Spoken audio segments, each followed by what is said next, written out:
History rarely begins with certainty. Empires emerge from moments when fragile communities face questions larger than themselves. In the early 7th century, the deserts of Arabia seemed an unlikely cradle for world power.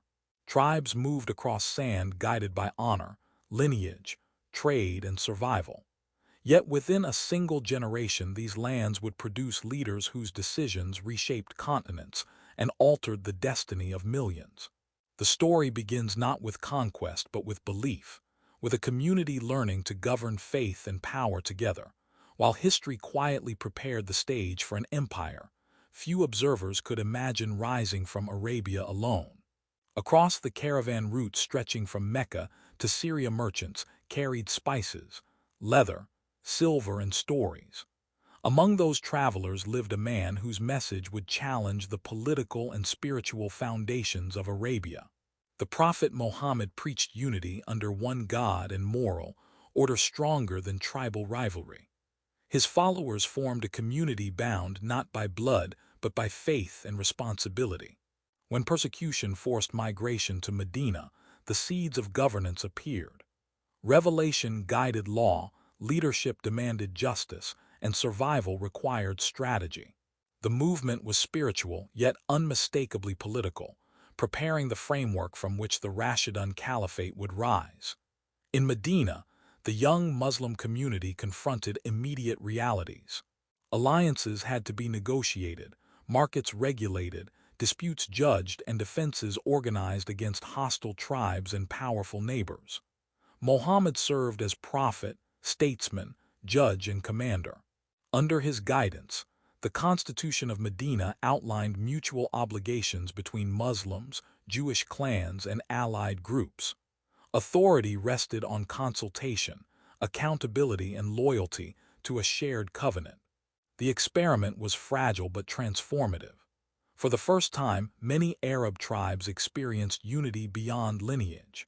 This political culture of consultation and moral leadership would later shape the institution of the caliphate that emerged after Muhammad's death. Death in 632 CE. The loss shook the community profoundly. Muhammad had been both spiritual guide and political center.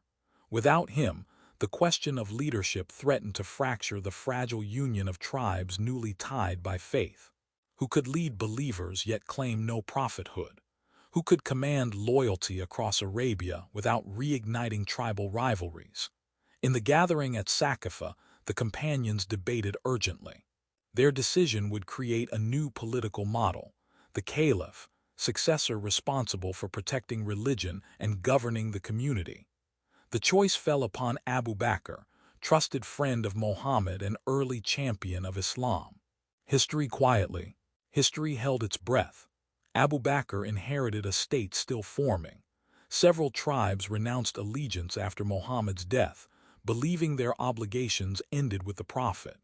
Others refused taxation or followed new claimants to prophecy. Arabia seemed ready to fragment again. Abu Bakr responded with resolve. Loyalty to the community, he argued, could not dissolve when leadership changed. The Ridda Wars erupted across the peninsula as Muslim forces fought to restore unity. Victory was uncertain, resources thin, but determination immense. These campaigns would define the authority of the first caliph and decide whether the new faith remained a movement or became a state capable of survival. Commanders moved swiftly through deserts and valleys, confronting rebels who once prayed beside them. The struggle was painful, yet its outcome proved decisive. By 633, Arabia stood reunited under Medina.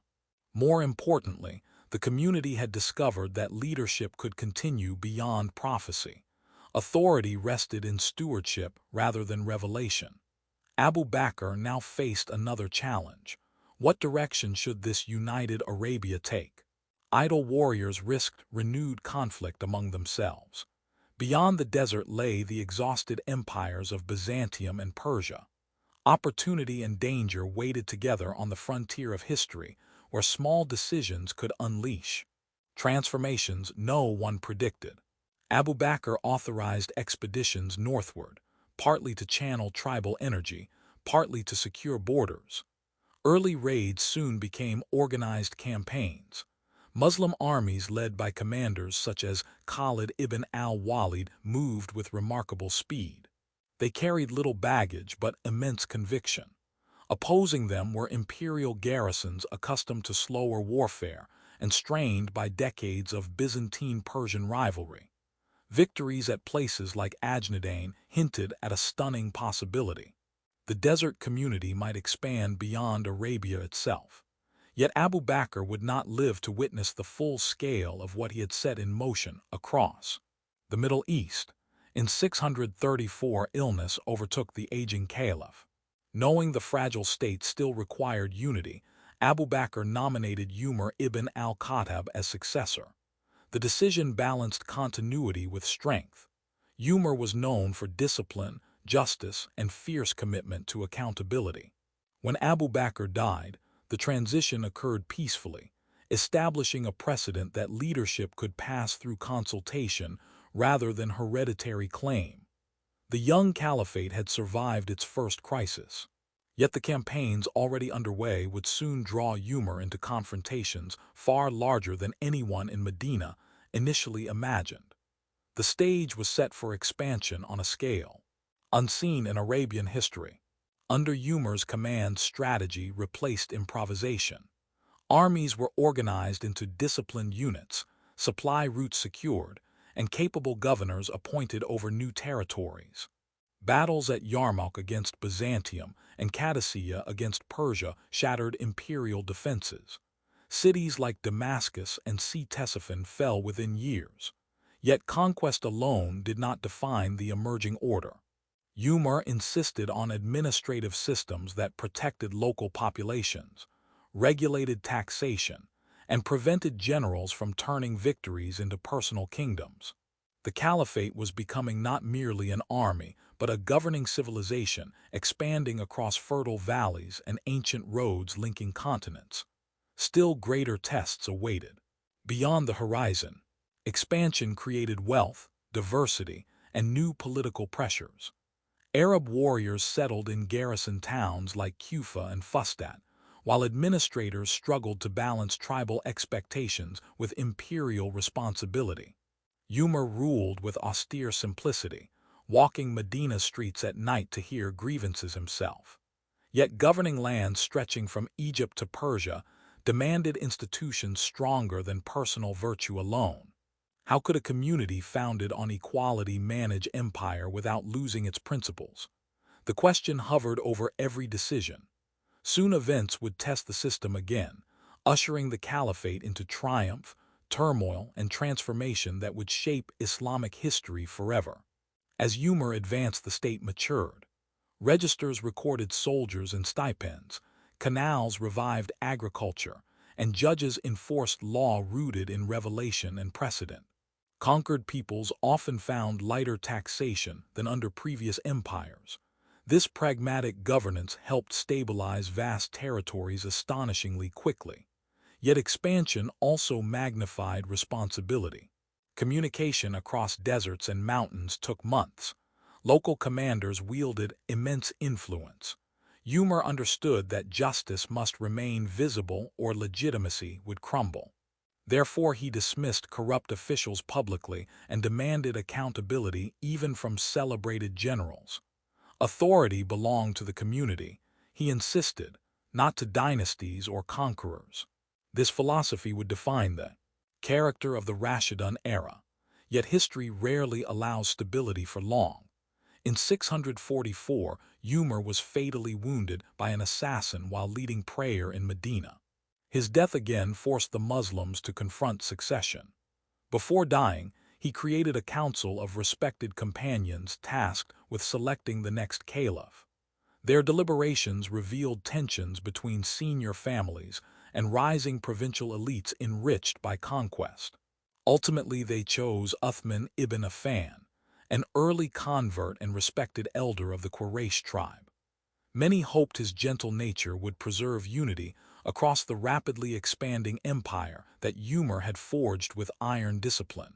Uthman inherited dominion stretching across Syria, Egypt, Iraq, and Persia. Administration now required experienced governors capable of managing wealth flowing from tribute and trade.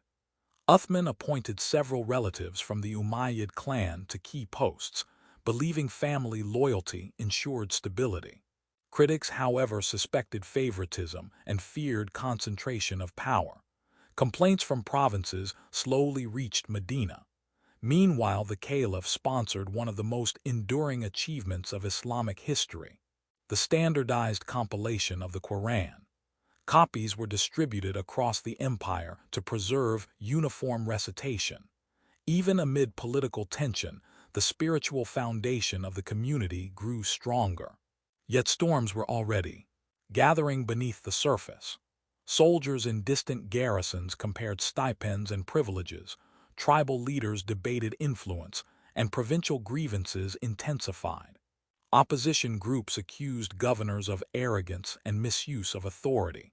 Delegations traveled to Medina demanding reform.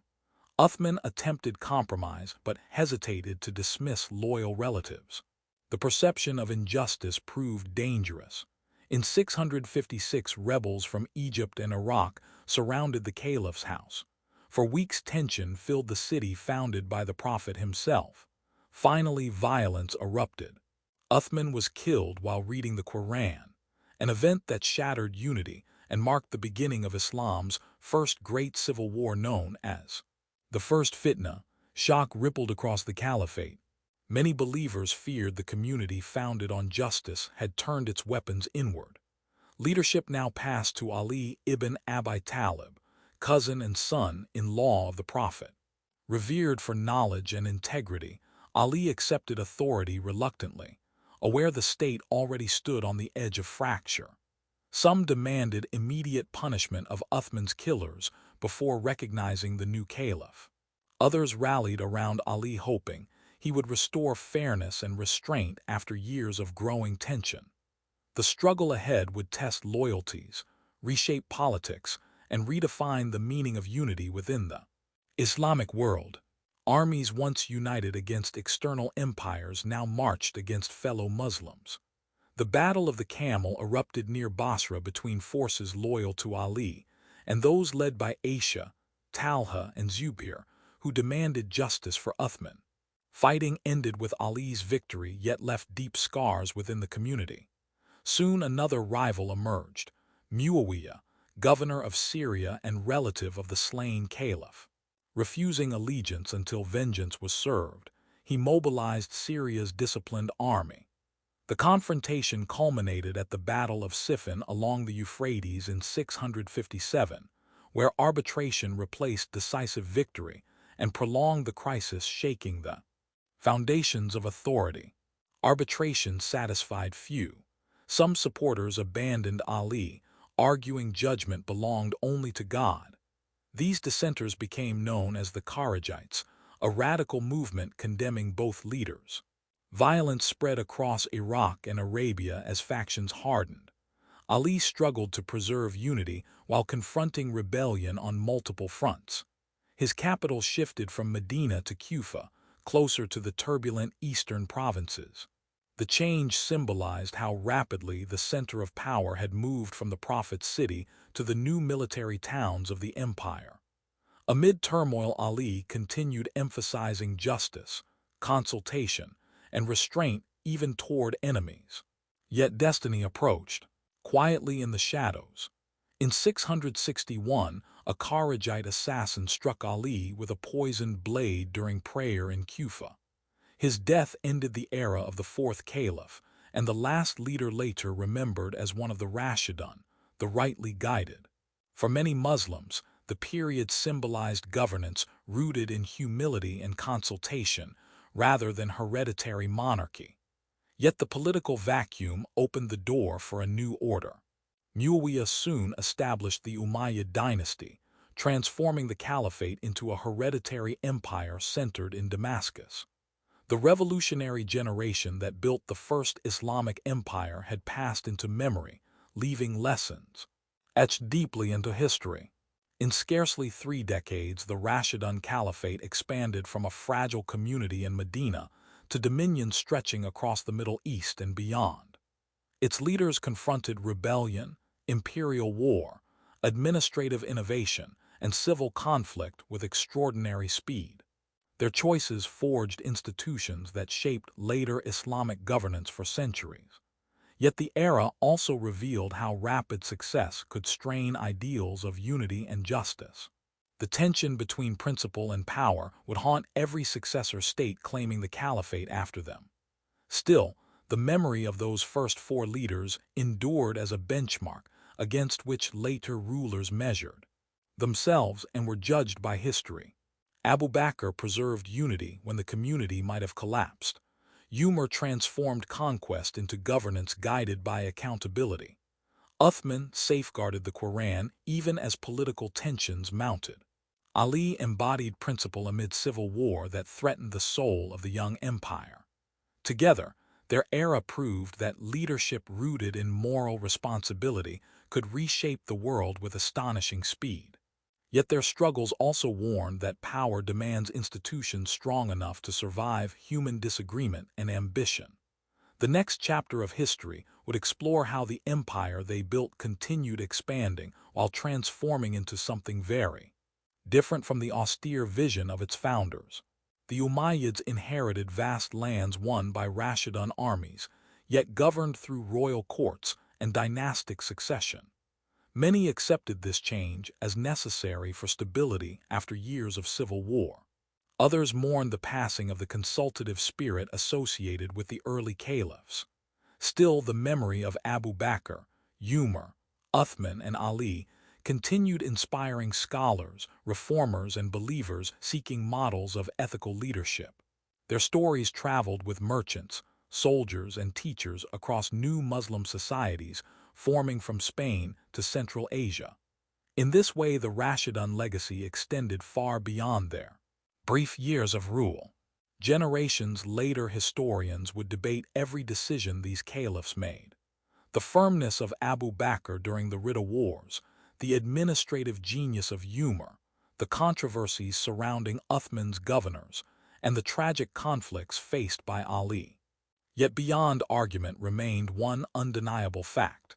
No state in late antiquity expanded so rapidly while maintaining a coherent moral vision rooted in scripture and communal responsibility. The Rashidun experiment demonstrated that belief could mobilize societies with extraordinary energy. But belief alone could not eliminate human rivalry or ambition. These realities shaped the destiny of the caliphate after the fourth caliph fell. For believers, the early era remained both inspiration and warning. Inspiration because ordinary individuals guided by conviction altered global history within a single generation. Warning because internal division nearly destroyed what they built. The Rashidun story therefore stands not merely as a chronicle of conquest, but as a profound meditation on leadership, legitimacy, and responsibility. Every later Islamic ruler would invoke their memory either to justify authority or to challenge injustice. Their legacy became a moral compass embedded deeply within political thought across centuries of Muslim civilization. And yet the world they transformed continued evolving beyond anything they could foresee. Trade routes shifted, cities flourished, and cultures interacted under expanding Muslim rule. Arabic language and Islamic scholarship gradually spread through lands once governed by Rome and Persia. Many later achievements of science, philosophy, and architecture would emerge from the foundations laid during the first conquests and administrative reforms of the Rashidun age. Yet these developments also owed much to the diverse peoples incorporated into the new empire. The caliphate had become a crossroads of civilizations where ideas traveled alongside caravans and armies. From this fusion, a new world gradually emerged across continents linked by faith, law, and memory. Of a remarkable beginning, the question that opened this story still echoes across centuries. How did four leaders from a modest desert community ignite the fastest imperial expansion the world had yet witnessed? The answers lie in conviction, discipline, consultation, and the extraordinary circumstances of a moment when exhausted empires met a unified society energized by faith. Yet the Rashidun achievement cannot be measured only in territory gained. Its deeper legacy rests in the enduring debate over justice and authority within Islamic civilization. That debate would intensify as the empire moved into dynastic rule and global influence. Our journey continues. Empires seldom pause after civil war. They either collapse or reinvent themselves through new structures of power. In the year 661, the Islamic world stood at precisely such a crossroads. The assassination of Ali ibn Abi Talib closed the turbulent chapter of the Rashidun Caliphs and opened the path toward a different political order. For 3 decades, leadership had rested upon consultation among companions of the Prophet, and the moral authority earned through sacrifice. Now the empire stretched from Egypt to Persia and demanded stability stronger than fragile consensus. In Syria, the seasoned governor Muawiyah ibn Abi Sufyan prepared to assume control of the vast dominion forged during the Rashidun expansion. His rise would transform the caliphate from a community guided by austere leaders into a dynasty, ruling an increasingly complex imperial society. Yet the achievements of the 4 caliphs remained the foundation upon which every later ruler would build. Their armies had shattered Byzantine and Sasanian power across the Middle East. Their administrators had experimented with taxation, law, and governance across cultures previously divided by imperial rivalry. But rapid expansion also unleashed tensions between tribes, generals, settlers, and conquered populations. These tensions now awaited resolution under Muawiyah's emerging authority. The story of the Rashidun Caliphate, therefore, did not end with Ali's death. Instead, its legacy entered a new phase where memory of the first caliphs continued shaping politics, faith, and identity across the expanding Islamic world. The immediate aftermath of Ali's death plunged Iraq and Arabia into uncertainty. Supporters mourned a leader admired for knowledge, courage, and devotion to justice. Others feared renewed warfare between rival factions already exhausted by years of conflict. In distant provinces, governors waited cautiously to see which authority would prevail. Among them, Muawiyah ibn Abi Sufyan held the strongest position. As governor of Syria, he commanded veteran armies hardened by frontier battles with Byzantium. Syrian soldiers trusted his leadership and benefited from stable provincial administration centered in Damascus.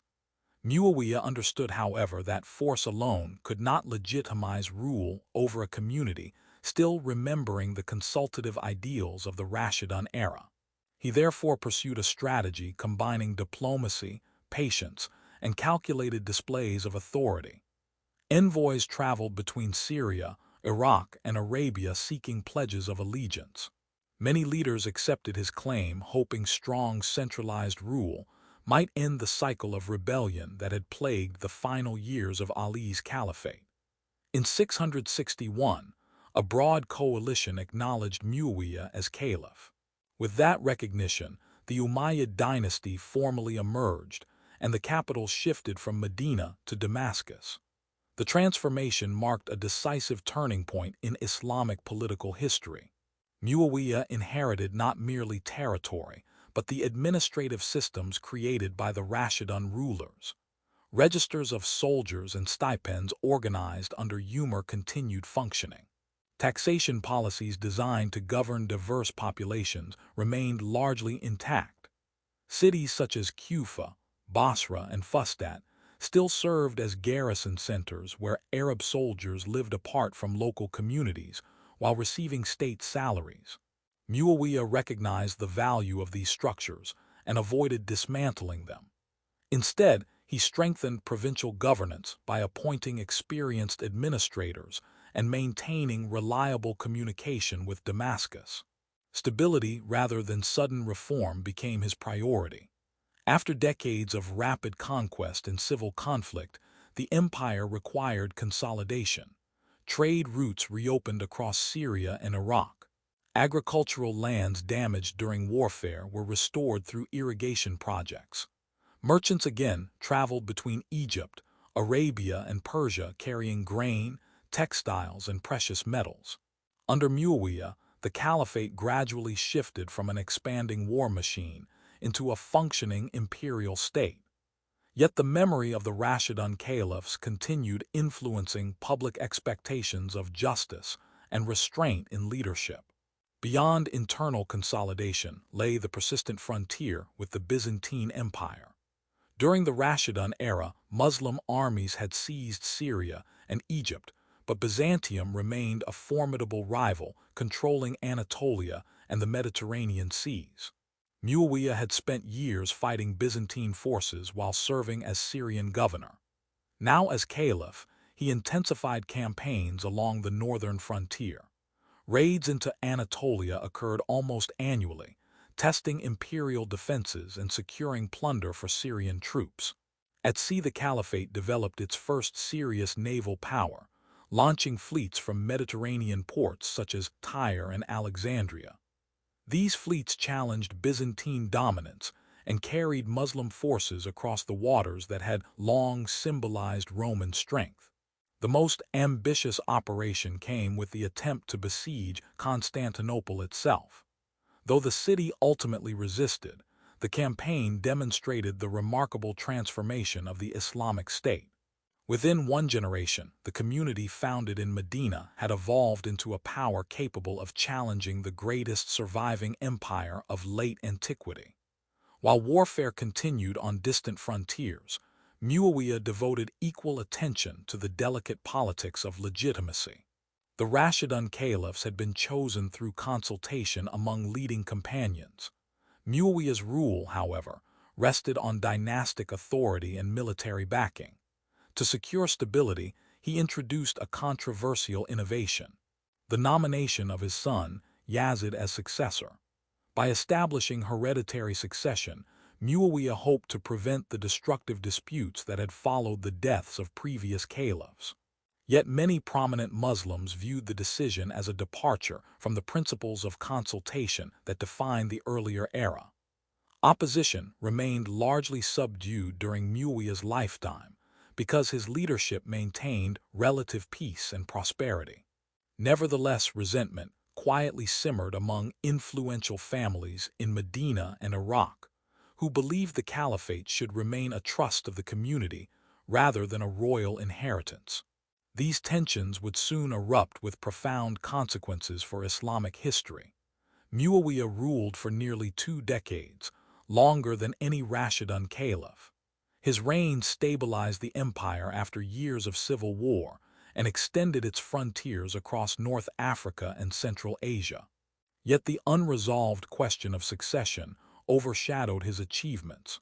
When he died in 680, the transition to Yazid tested the fragile political balance he had carefully constructed.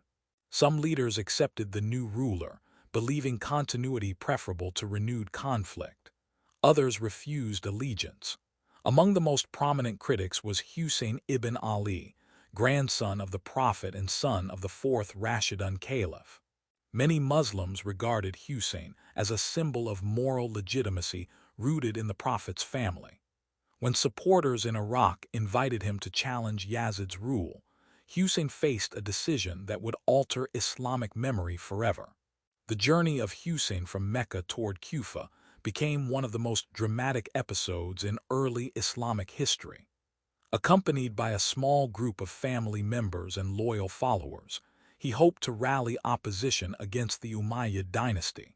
Yet political realities shifted rapidly. The Iraqi supporters who had promised assistance failed to mobilize against Umayyad authority. Near the desert plain of Karbala, Hussein's caravan was intercepted by Yazid's forces. Surrounded and vastly outnumbered, Hussein refused to pledge allegiance to the caliph he considered unjust. On the 10th day of the month of Muharram in the year 680, the confrontation ended in tragedy. Hussein and most of his companions were killed. The event shocked the Muslim world and left a profound spiritual legacy. For many believers, particularly those who later formed the Shia tradition, Hussein's stand symbolized the ultimate sacrifice for justice against tyranny.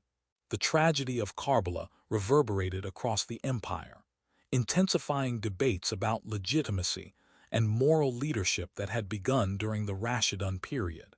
Even those who supported Umayyad authority recognized that the killing of the Prophet's grandson carried immense symbolic weight. Rebellions erupted in several regions as factions challenged Yazid's rule.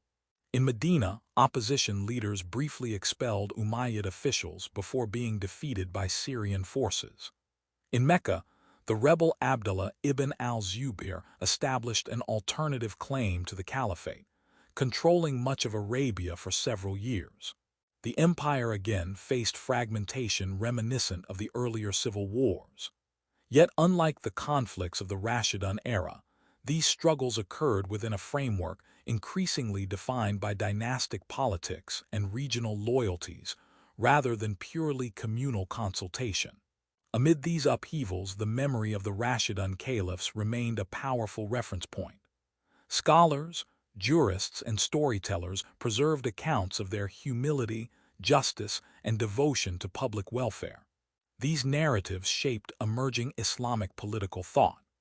Writers debated whether the early caliphs represented an ideal model that later rulers had abandoned, or whether historical circumstances simply demanded new forms of governance. The contrast between the austere simplicity of Umar walking Medina's streets at night and the elaborate court culture developing in Damascus became a recurring theme in historical literature. Yet even critics acknowledged that the Umayyads governed an empire vastly larger and more complex than the community once led by the Prophet's companions. During the later decades of Umayyad rule, the structures originally created during the Rashidun era continued evolving. Arabic gradually replaced Greek and Persian as the language of administration. Coinage bearing Islamic inscriptions circulated across markets from Spain to Central Asia. Roads, postal routes, and military outposts linked distant provinces more effectively than ever before. These developments strengthened imperial cohesion, but also integrated diverse populations into the expanding Muslim world. Farmers in Egypt, merchants in Damascus, and scholars in Kufa all participated in networks shaped by institutions first established during the Rashidun conquests. Thus, even as political authority changed form, the foundational achievements of the first four caliphs continued influencing everyday life across the empire. Historians often describe the Rashidun Caliphate as a brief golden age of moral governance followed by the pragmatic realities of empire. Yet such contrasts can oversimplify the complexity of early Islamic history. The Rashidun leaders themselves confronted enormous challenges: rebellion, rapid expansion, and administrative experimentation across unfamiliar territories. Their successors inherited both the benefits and the burdens of those achievements. Muawiyah's dynasty attempted to transform a revolutionary movement into a stable imperial state capable of ruling millions. In doing so, it inevitably altered the character of the caliphate. Nevertheless, the ethical ideals associated with Abu Bakr, Umar, Uthman, and Ali remained deeply embedded within Muslim consciousness, continuing to inspire reformers and critics throughout subsequent centuries. As the 7th century drew toward its close, the Islamic empire stretched farther than the founders of the community could have imagined. Muslim armies advanced across North Africa toward the Atlantic, while Eastern campaigns pushed into Central Asia and the Indian frontier. Cities flourished along caravan routes linking the Mediterranean, Arabia, Persia, and beyond. Within these expanding territories, scholars began compiling traditions of the Prophet and interpreting the Quran to guide legal and social life. The intellectual foundations of Islamic civilization were gradually taking shape. Yet the political questions first raised during the Rashidun era, how authority should be chosen, how justice should be maintained, and how unity could survive diversity, remained unresolved. The story of the Rashidun Caliphate therefore continued echoing long after its leaders had passed away. Their brief but transformative rule had proven that a community guided by shared faith and disciplined leadership could alter the balance of global power. At the same time, their experience revealed the immense difficulty of preserving unity within a rapidly expanding empire. Every later generation of Muslims would revisit the lessons of that era, searching for guidance in the actions of the first four caliphs. Their memory became both inspiration and warning, shaping debates about governance from Damascus to Baghdad and beyond.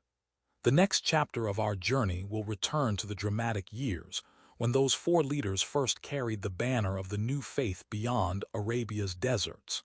It was during their lifetime that the foundations of the empire were laid through astonishing campaigns, bold reforms, and decisions that would echo across centuries. To understand how the fastest-growing empire in history truly began, we must step back into the moment when a fragile community in Medina confronted the challenge of survival and discovered its destiny on the battlefields of a changing world. History rarely grants fragile societies the luxury of slow preparation. When the Prophet Muhammad died in 632, the Muslim community faced a moment that could have ended its existence before its true story even began. Arabia had only recently been unified under Islam. Tribal loyalties ran deep, and many clans had pledged allegiance not to a distant institution but to the Prophet himself. His passing created a vacuum both political and spiritual. If unity collapsed, Islam might have remained a regional movement remembered only in scattered communities across the peninsula. Yet within this moment of uncertainty emerged the leadership that would define the Rashidun Caliphate and set in motion the most rapid imperial expansion the world had yet witnessed. The immediate crisis centered on succession. Muhammad had left no explicit instruction regarding political leadership after his death. Among the companions in Medina, debate erupted with urgency. Some of the Ansar, the original supporters of the Prophet in Medina, believed leadership should remain among them since they had sheltered the early Muslims. Others argued that the Quraysh tribe of Mecca, to which Muhammad belonged, possessed broader legitimacy across Arabia. Amid intense discussion, Abu Bakr ibn Abi Quhafa stepped forward with calm authority. A close friend of the Prophet and one of the earliest converts to Islam, Abu Bakr reminded the assembly that unity must outweigh factional rivalry. After consultation, leading companions pledged allegiance to him. With that oath, the institution of the Caliphate was born. Abu Bakr's elevation was not simply a political appointment. It represented the creation of a new model of leadership in the Islamic world. Unlike prophets or kings claiming divine right, the caliph would serve as a steward responsible for protecting the faith and governing the community according to Islamic principles. Abu Bakr immediately clarified this responsibility in his first public address. "Obey me so long as I obey God and his messenger," he declared. "If I disobey them, you owe me no obedience." These words established a standard of accountability that would echo through Islamic political thought for centuries. Yet noble declarations could not prevent the storm already gathering across Arabia. Many tribes who had accepted Islam during Muhammad's lifetime now reconsidered their allegiance. Some believed their obligations ended with the Prophet's death. Others rejected the authority of Medina entirely. Several charismatic leaders even proclaimed themselves new prophets, attracting followers eager to reclaim tribal independence. The fragile unity of Arabia began to unravel. For Abu Bakr, the crisis presented a stark choice: allow fragmentation or defend the integrity of the Muslim community through force. His decision would shape the destiny of Islam. Abu Bakr declared that allegiance to the community could not dissolve with the Prophet's passing. The payment of zakat, the obligatory charity tax that symbolized loyalty to the Islamic State, remained mandatory. Tribes refusing it would be treated as rebels. This stance launched the Ridda Wars, A series of campaigns fought across the Arabian Peninsula between 632 and 633. Many companions initially hesitated. After years of warfare during the Prophet's lifetime, they feared further bloodshed might weaken the community. Abu Bakr, however, remained resolute. Without unity, he argued, the entire mission of Islam would collapse. The Ridda Wars quickly became a defining test of the young caliphate. Rebel tribes controlled vast stretches of desert and possessed experienced warriors accustomed to tribal conflict. Among the most formidable opponents was Musaylima, a claimant to prophethood whose followers rallied in central Arabia. Abu Bakr dispatched several armies under trusted commanders, including the brilliant strategist Khalid ibn al-Walid. Battles raged across deserts, valleys, and oasis towns as Muslim forces struggled to restore authority. One of the most decisive confrontations occurred at the Battle of Yamama. Musaylima's army fought with fierce determination, nearly overwhelming the Muslim forces. The battle exacted a heavy toll, including the deaths of many companions who had memorized the Quran. Ultimately, Khalid's troops prevailed and Musaylima was killed. The victory marked a turning point in the Ridda Wars. One by one, rebellious tribes surrendered or returned to allegiance. By the end of 633, Arabia stood united once again under Medina's authority. The consequences of these victories extended far beyond the desert. First, the Ridda Wars proved that the Caliphate possessed both legitimacy and military capability to enforce unity. Second, they forged a generation of commanders hardened by battle and loyal to the central government. Finally, they left Arabia with large numbers of experienced warriors whose energies could not remain idle indefinitely. Abu Bakr understood that if these forces turned inward, tribal conflict might reignite. Instead, he looked beyond the peninsula toward the borders of the great empires surrounding Arabia. To the north lay the Byzantine Empire, heir to the eastern half of the Roman world.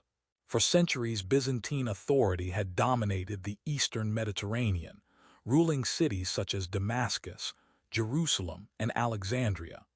To the northeast stood the Sasanian Persian Empire, a rival civilization whose armies controlled Iraq and the Iranian plateau. These two superpowers had spent decades locked in exhausting wars against each other. By the early 7th century, both empires were weakened by economic strain and political instability. Abu Bakr saw opportunity where others saw danger. He authorized limited expeditions into Byzantine Syria and Persian Iraq, initially intended as raids rather than full-scale invasions. Several small Muslim armies marched northward under commanders including Khalid ibn al-Walid, Abu Ubaidah ibn al-Jarrah, and Amr ibn al-Az. These forces traveled lightly, relying on mobility and coordination rather than heavy equipment. Their soldiers carried the momentum of unity forged during the Ridda Wars and the conviction that they fought for a divine mission. Early engagements revealed surprising results. Byzantine garrisons in southern Syria struggled to coordinate responses against the swift Arab cavalry. Persian frontier defenses proved equally vulnerable. Victories in skirmishes and local battles boosted morale within the Muslim ranks. What began as cautious raids soon evolved into campaigns of conquest. Abu Bakr's decision to challenge the surrounding empires would unleash events that transformed the geopolitical landscape of the Middle East. Among the most remarkable figures of this era was Khalid ibn al-Walid. Once an enemy of Islam during the Prophet's early battles, Khalid later converted and became one of the most skilled generals in Muslim history. His strategic brilliance lay in rapid maneuver, disciplined cavalry tactics, and psychological warfare. During the early campaigns, he led daring marches across deserts previously considered impassable, allowing Muslim forces to surprise larger enemy armies. One such maneuver occurred when Khalid transferred his army from the Persian front in Iraq to reinforce Muslim troops fighting Byzantines in Syria. Instead of taking the longer northern route, He led his soldiers through a harsh desert crossing that stunned both allies and enemies. The arrival of Khalid's forces shifted the balance in Syria, setting the stage for future victories against Byzantine armies. While military success expanded the Caliphate's horizons, Abu Bakr remained deeply concerned with preserving the moral foundation of the Islamic State. He issued strict instructions to his commanders regarding conduct in war. Civilians were not to be harmed. Crops and livestock should not be destroyed unnecessarily. Monks and religious communities living in monasteries were to be left in peace. These guidelines reflected the ethical framework that the early Muslim leadership sought to maintain even amid rapid expansion. Despite the growing momentum of conquest, Abu Bakr's own life was nearing its end. In 634, illness weakened the aging caliph. Recognizing the need for continuity, he consulted leading companions about his successor. After careful deliberation, he nominated Umar ibn al-Khattab. Known for his stern discipline and unwavering sense of justice, Umar possessed the strength required to govern an expanding empire. Abu Bakr's decision was accepted by the community, establishing another precedent for leadership transition. When Abu Bakr died later that year, the Muslim world mourned the leader who had preserved its unity at the moment of greatest danger. His caliphate had lasted barely 2 years, yet its impact proved immeasurable. Without his determination during the Ridda Wars, the Islamic State might have disintegrated. Instead, it emerged stronger, more unified, and ready to confront the powers beyond Arabia. Umar ibn al-Khattab now assumed leadership at a time when Muslim armies were already advancing into Byzantine and Persian territory. His reign would transform these early campaigns into one of the most extraordinary periods of expansion in world history. Yet Umar's greatness would lie not only in military victories, but also in the administrative vision that turned conquest into stable governance. Under his leadership, the Muslim state would evolve from a desert coalition into a structured empire spanning multiple civilizations. Systems of taxation, provincial administration, military organization, and legal oversight would take shape under Umar's watchful authority. Cities once ruled by Rome and Persia would become centers of a new political and cultural order rooted in Islamic principles. But before those transformations could unfold, Muslim armies on the northern frontiers faced decisive battles that would determine whether their astonishing momentum could continue. The Byzantine and Persian empires still commanded vast resources and experienced generals. If they regrouped successfully, the fragile expansion of the caliphate might be halted. The fate of the emerging empire hung on the outcomes of conflicts that would soon shake the ancient world.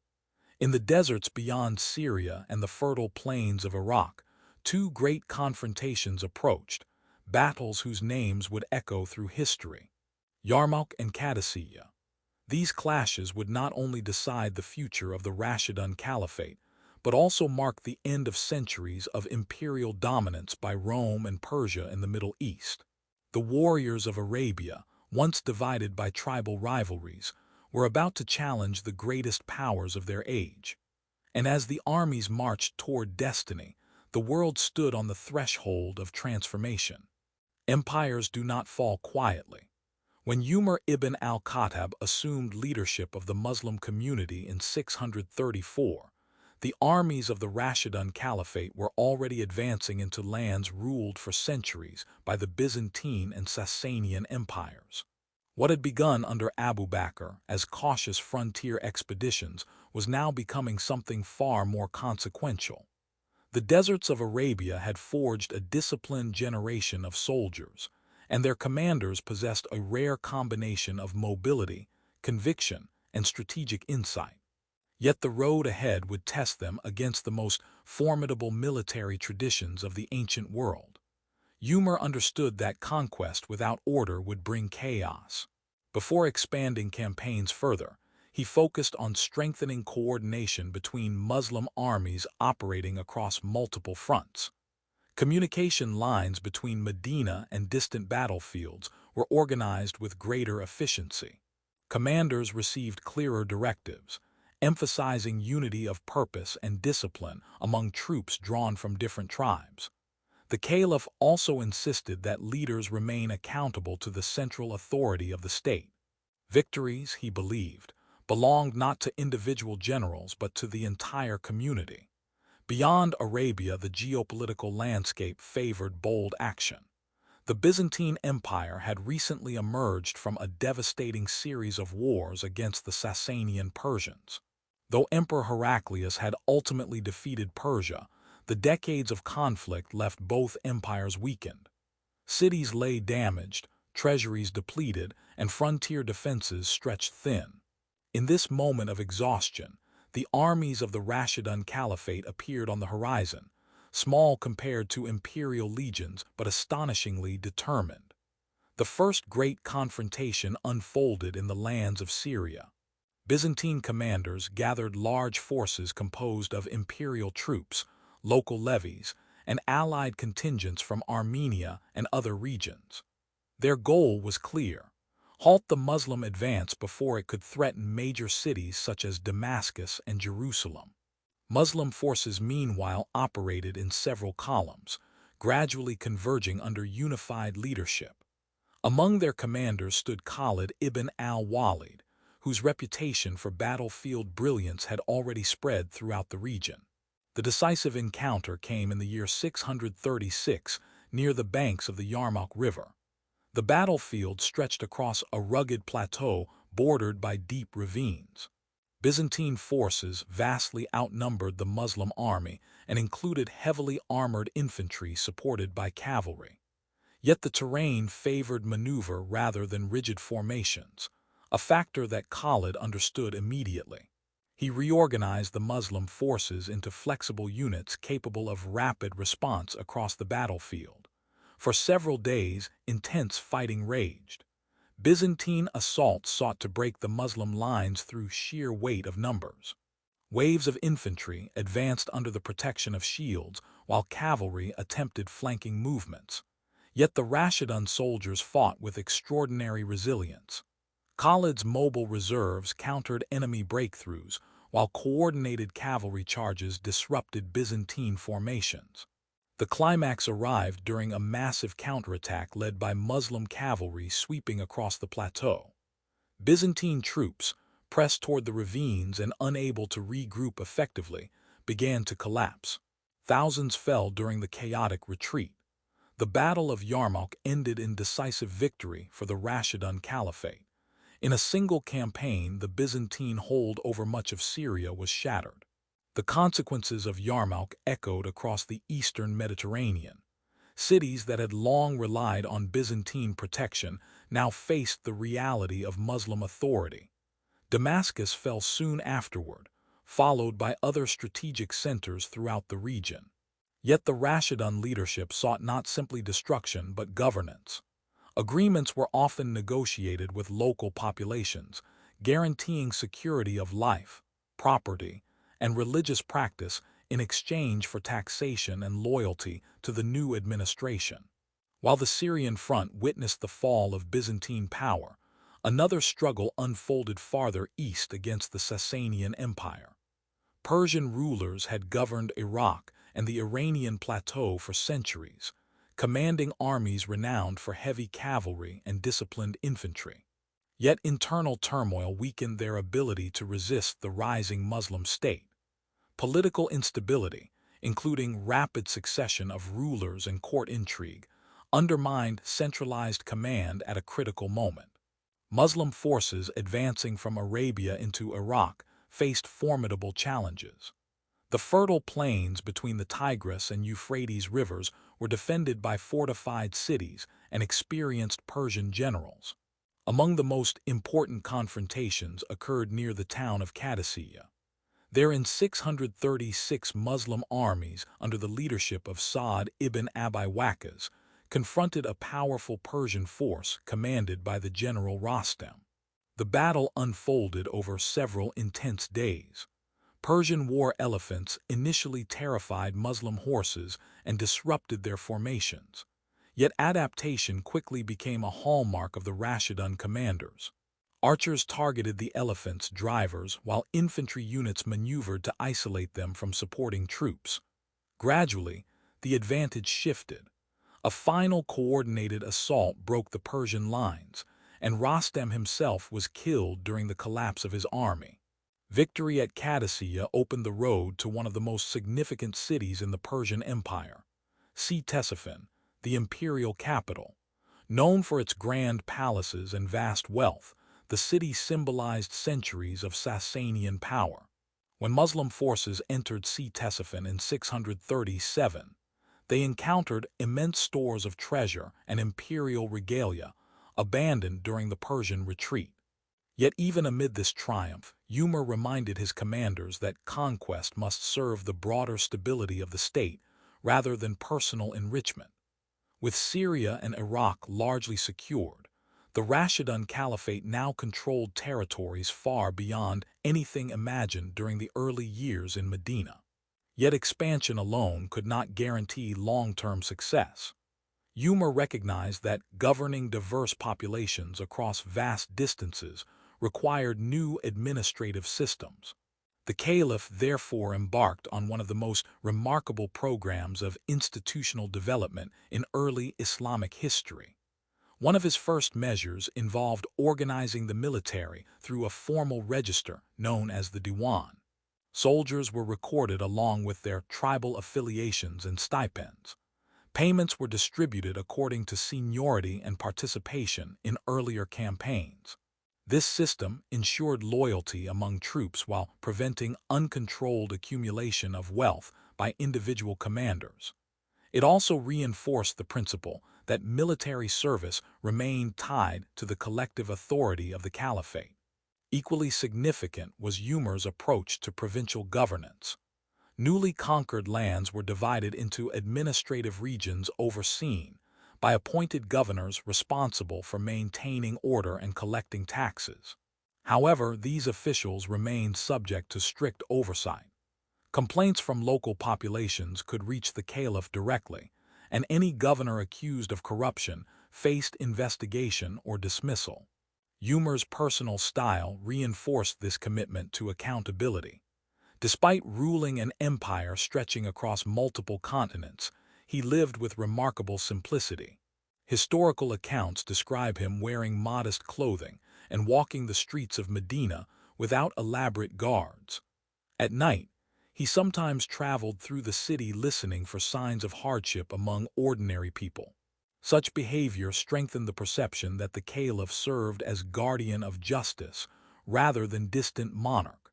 Religious policy also reflected pragmatism and restraint. Christians, Jews, and other communities living under Rashidun rule retained the right to practice their faiths. In return, they paid a tax known as jizya, which exempted them from military service while providing revenue for the state. Many populations previously burdened by heavy Byzantine or Persian taxation found the new system comparatively manageable. This pragmatic approach contributed to the relatively swift stabilization of conquered territories. Among the most symbolic moments of Umar's reign occurred during the peaceful surrender of Jerusalem in 637. The city held profound significance for multiple religious traditions. According to historical accounts, Umar personally traveled from Medina to receive the city's submission. When invited to pray inside the Church of the Holy Sepulchre, he declined, fearing that future Muslims might claim the building as a mosque. Instead, he prayed nearby, reinforcing the principle of respect for existing religious institutions. Meanwhile, Muslim armies continued advancing across new frontiers. Campaigns in Egypt led by Amr ibn al as gradually displaced Byzantine authority along the Nile. The founding of the garrison city of Fustat provided administrative headquarters for the region. From there, Muslim governance extended across Egypt's agricultural heartland, linking the province to trade networks throughout the Mediterranean and Red Sea. To the east, the remnants of the Sasanian Empire attempted resistance under the young King Yazdijerd III. Yet successive defeats weakened Persian authority. Battles at Jalula and Nahavan further dismantled organized resistance. The latter confrontation in 642 proved especially decisive, often remembered as the victory of victories. After Nahavan, the Persian imperial structure effectively collapsed, though pockets of resistance continued for years. The rapid transformation of the political map astonished contemporaries. Within less than a decade, the Rashidun Caliphate had dismantled two of the most powerful empires of late antiquity. Yet the true challenge now lay in maintaining unity across territories inhabited by diverse cultures, languages, and traditions. Arab soldiers stationed in garrison towns interacted increasingly with local populations, creating new social dynamics that required careful management. Umar remained vigilant about preventing the concentration of wealth and power among military elites. Conquered lands were generally not distributed to soldiers as private property. Instead, they remained under communal ownership with revenues directed toward the state treasury. This policy aimed to preserve economic stability while discouraging the emergence of rival aristocracies capable of challenging central authority. Yet even the most disciplined leadership could not eliminate every tension within a rapidly expanding empire. Tribal rivalries occasionally resurfaced among soldiers stationed far from Arabia. Governors sometimes struggled to balance local customs with Islamic legal principles. And the sheer scale of the territory meant that decisions made in Medina required months to reach distant provinces. Still, the achievements of Umar's reign laid the structural foundation of Islamic governance for generations to come. Administrative institutions, legal frameworks, and fiscal systems established during these years would influence later dynasties long after the Rashidun era ended. But history rarely grants even the greatest leaders unlimited time. As the empire continued consolidating its vast domains, events within Medina itself would bring Umar's remarkable rule to an abrupt and tragic conclusion. The death of the second caliph would once again force the Muslim community to confront the fragile question of succession. And the decision that followed would usher the Rashidun Caliphate into its final phase, a period marked by immense prosperity, growing tension, and the first shadows of internal division. Empires often reach their greatest heights at the very moment when invisible fractures begin forming beneath the surface. By the middle of the 7th century, the Rashidun Caliphate had expanded with astonishing speed. Under the leadership of Abu Bakr and Umar, Muslim armies had shattered the authority of the Byzantine and Sasanian empires across vast territories. Syria, Egypt, Iraq, and Persia now lay under Islamic governance. Trade routes revived, cities stabilized, and administrative systems took root across lands that had once belonged to rival civilizations. Yet the empire that Umar left behind in 644 was vastly more complex than the small community first governed in Medina. The caliphate had become a multinational state, and managing that transformation would challenge the leadership of the next ruler. Umar's death itself came suddenly and violently. In November of 644, while leading the dawn prayer in Medina, he was attacked by a Persian slave named Abu Lullah. The assassin struck with a poisoned blade, mortally wounding the caliph before being subdued. Umar survived only a few days after the attack. During that brief time, he refused to appoint a direct successor as Abu Bakr had done before him. Instead, he created a council of 6 respected companions of the Prophet and instructed them to select the next caliph through consultation. The council consisted of some of the most prominent figures in the Muslim community: Ali ibn Abi Talib, Uthman ibn Affan, Talha ibn Ubaydullah, Zubair ibn al-Awwam, Sa'd ibn Abi Waqqas, and Abd al-Rahman ibn Auf. Each had played significant roles in the early history of Islam and commanded widespread respect. Yet each also represented different political tendencies and networks of influence within the rapidly growing empire. After several days of deliberation, the council reached its decision. Abd al-Rahman ibn Auf withdrew his own candidacy and conducted extensive consultations with leading members of the community. The final choice came down to two prominent candidates, Ali ibn Abi Talib and Uthman ibn Affan. Ultimately, the council pledged allegiance to Uthman, who thus became the third caliph of the Rashidun era. Uthman's personality differed noticeably from that of his predecessor. Whereas Umar had ruled with austere discipline and relentless oversight, Uthman was known for gentleness, generosity, and personal modesty.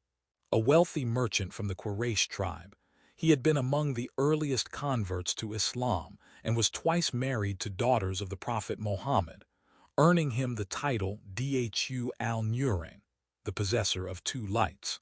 His reputation for piety and charity made him widely respected across the Muslim world. At the beginning of his reign, the empire continued to prosper. The administrative structures established under Umar remained in place, and Muslim armies pushed further into new frontiers. Campaigns expanded across North Africa, reaching the western regions of modern Libya and Tunisia. In the east, Muslim forces advanced deeper into Persia and Central Asia. Naval power also developed significantly during Uthman's rule. Fleets constructed in Syrian and Egyptian ports challenged Byzantine dominance in the Mediterranean. One of the most remarkable military achievements of this period occurred in 655 during the naval Battle of the Masts. Muslim fleets commanded by Muawiyah ibn Abi Sufyan and other experienced admirals confronted the Byzantine navy in the eastern Mediterranean. Despite the Byzantines' long maritime tradition, the Muslim forces achieved a decisive victory. The triumph signaled that the Caliphate had become not only a land power, but also a formidable presence at sea. Yet while the empire expanded outward, political tensions gradually began appearing within its interior. The roots of these tensions were complex. The rapid conquests of the previous decades had generated enormous wealth through taxation and spoils of war. As new provinces were integrated into the Caliphate, questions arose about how resources should be distributed among soldiers, settlers, and administrators. Uthman faced the challenge of governing an empire far larger than the one inherited by Umar. Communication between Medina and distant provinces, such as Egypt or Khorasan, could take weeks or months. To manage these vast territories, the caliph relied heavily on provincial governors. Many of these officials were chosen from the Umayyad clan, a powerful branch of the Quraysh tribe to which Uthman himself belonged.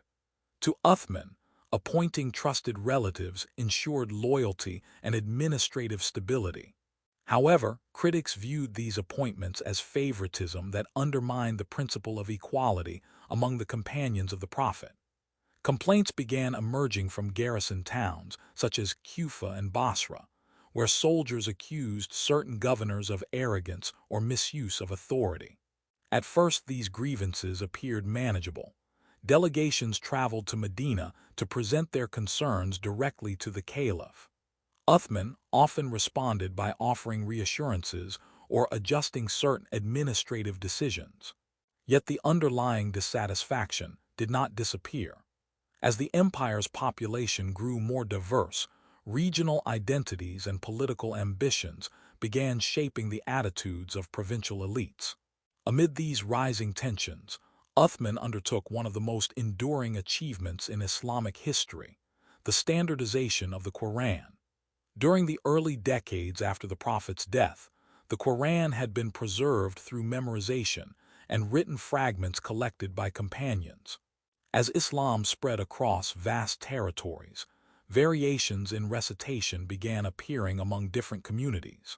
Concerned that these differences might lead to confusion or division, Uthman ordered the preparation of an official written compilation of the Quran based on the dialect of the Quraysh tribe. A committee led by Zayd ibn Thabit, one of the Prophet's scribes, produced standardized copies. These copies were then distributed to major centers of the Islamic world, including Kufa, Basra, Damascus, and Egypt. The Uthmanic Codex became the authoritative text of the Quran, ensuring uniformity of recitation across the expanding Muslim community. This achievement alone secured Uthman's lasting place in Islamic history. Even centuries later, the Quran used throughout the world traces its textual foundation to this crucial decision. However, political dissatisfaction continued growing despite these accomplishments. In several provinces, opposition figures began mobilizing criticism of the caliph's policies. Some accused governors of corruption or harsh taxation.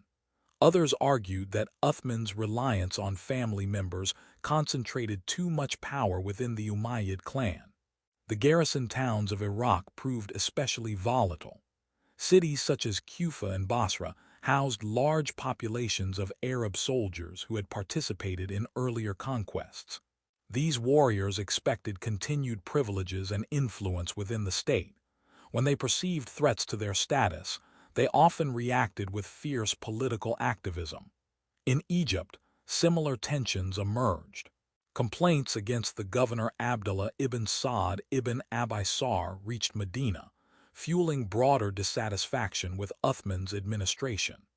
As delegations from multiple provinces arrived to protest, the caliph attempted to mediate disputes while maintaining unity within the community. Yet events soon moved beyond peaceful negotiation. In 656, groups of discontented soldiers from Egypt, Kufa, and Basra traveled to Medina, intending to demand reforms directly from the caliph. Initially, discussions seemed promising. Uthman agreed to consider several of their grievances, and the protesters prepared to return home. However, a controversial letter allegedly sent from Medina to the Egyptian governor ordering punishment of the rebels changed everything. When the protesters intercepted the message, they believed it proved betrayal by the caliph or his advisors. Furious, they returned to Medina and surrounded Uthman's residence. For weeks the situation remained tense. Many companions of the Prophet attempted mediation, urging both sides to avoid violence. Uthman himself refused to allow bloodshed in defense of his position. Despite calls from supporters to fight the rebels, he insisted that Muslims should not kill fellow Muslims within the city of the Prophet. The siege dragged on through the scorching heat of the Arabian summer. Supplies dwindled, and the political crisis deepened.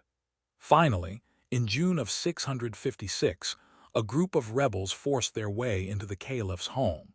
Uthman was reading the Quran at the time. The attackers struck him down, ending the life of the third Rashidun Caliph. The assassination shocked the Muslim world. Never before had a caliph been killed by members of the very community he governed. The event shattered the fragile unity that had sustained the Rashidun Caliphate since the time of Abu Bakr. In Medina, confusion and fear spread rapidly. With the caliph dead and rebels occupying the city, the question of leadership returned with urgent intensity. Many companions believed that only one figure possessed the moral authority to restore order: Ali ibn Abi Talib. Ali had long been respected for his knowledge, courage, and close relationship to the Prophet. Yet he initially hesitated to accept the caliphate, aware that the political environment had become dangerously unstable. Eventually, however, leading members of the community urged him to take responsibility for restoring unity. Ali's acceptance of the caliphate marked the beginning of the final and most turbulent phase of the Rashidun era. The empire remained vast and powerful, but internal divisions now threatened its survival. Supporters demanded justice for Uthman's murder, while others believed the priority should be restoring stability before seeking retribution.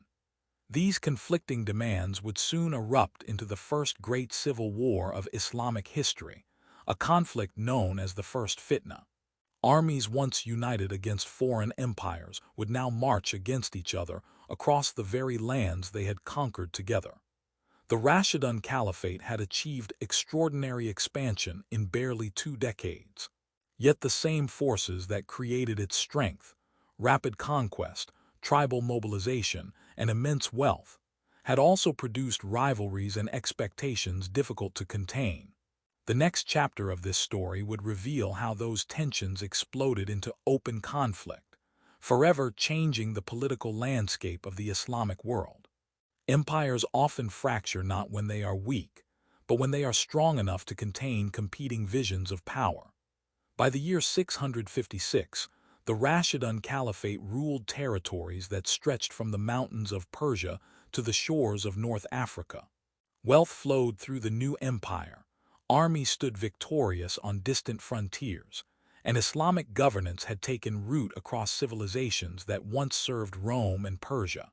Yet beneath this impressive success, tensions over justice, legitimacy, and leadership had begun to tear at the unity that earlier caliphs had fought so hard to preserve. The assassination of Uthman ibn Affan shattered the fragile balance of the Muslim world. News of his death spread rapidly across the provinces, carrying with it shock, grief, and anger. Many believers considered the killing not merely a political crime, but a moral catastrophe. The caliph had been a companion of the Prophet and a respected elder of the community. That he died at the hands of Muslims themselves revealed how deeply divisions had penetrated the empire. In Medina, pressure mounted immediately for new leadership. The city still held symbolic authority as the birthplace of the Islamic State.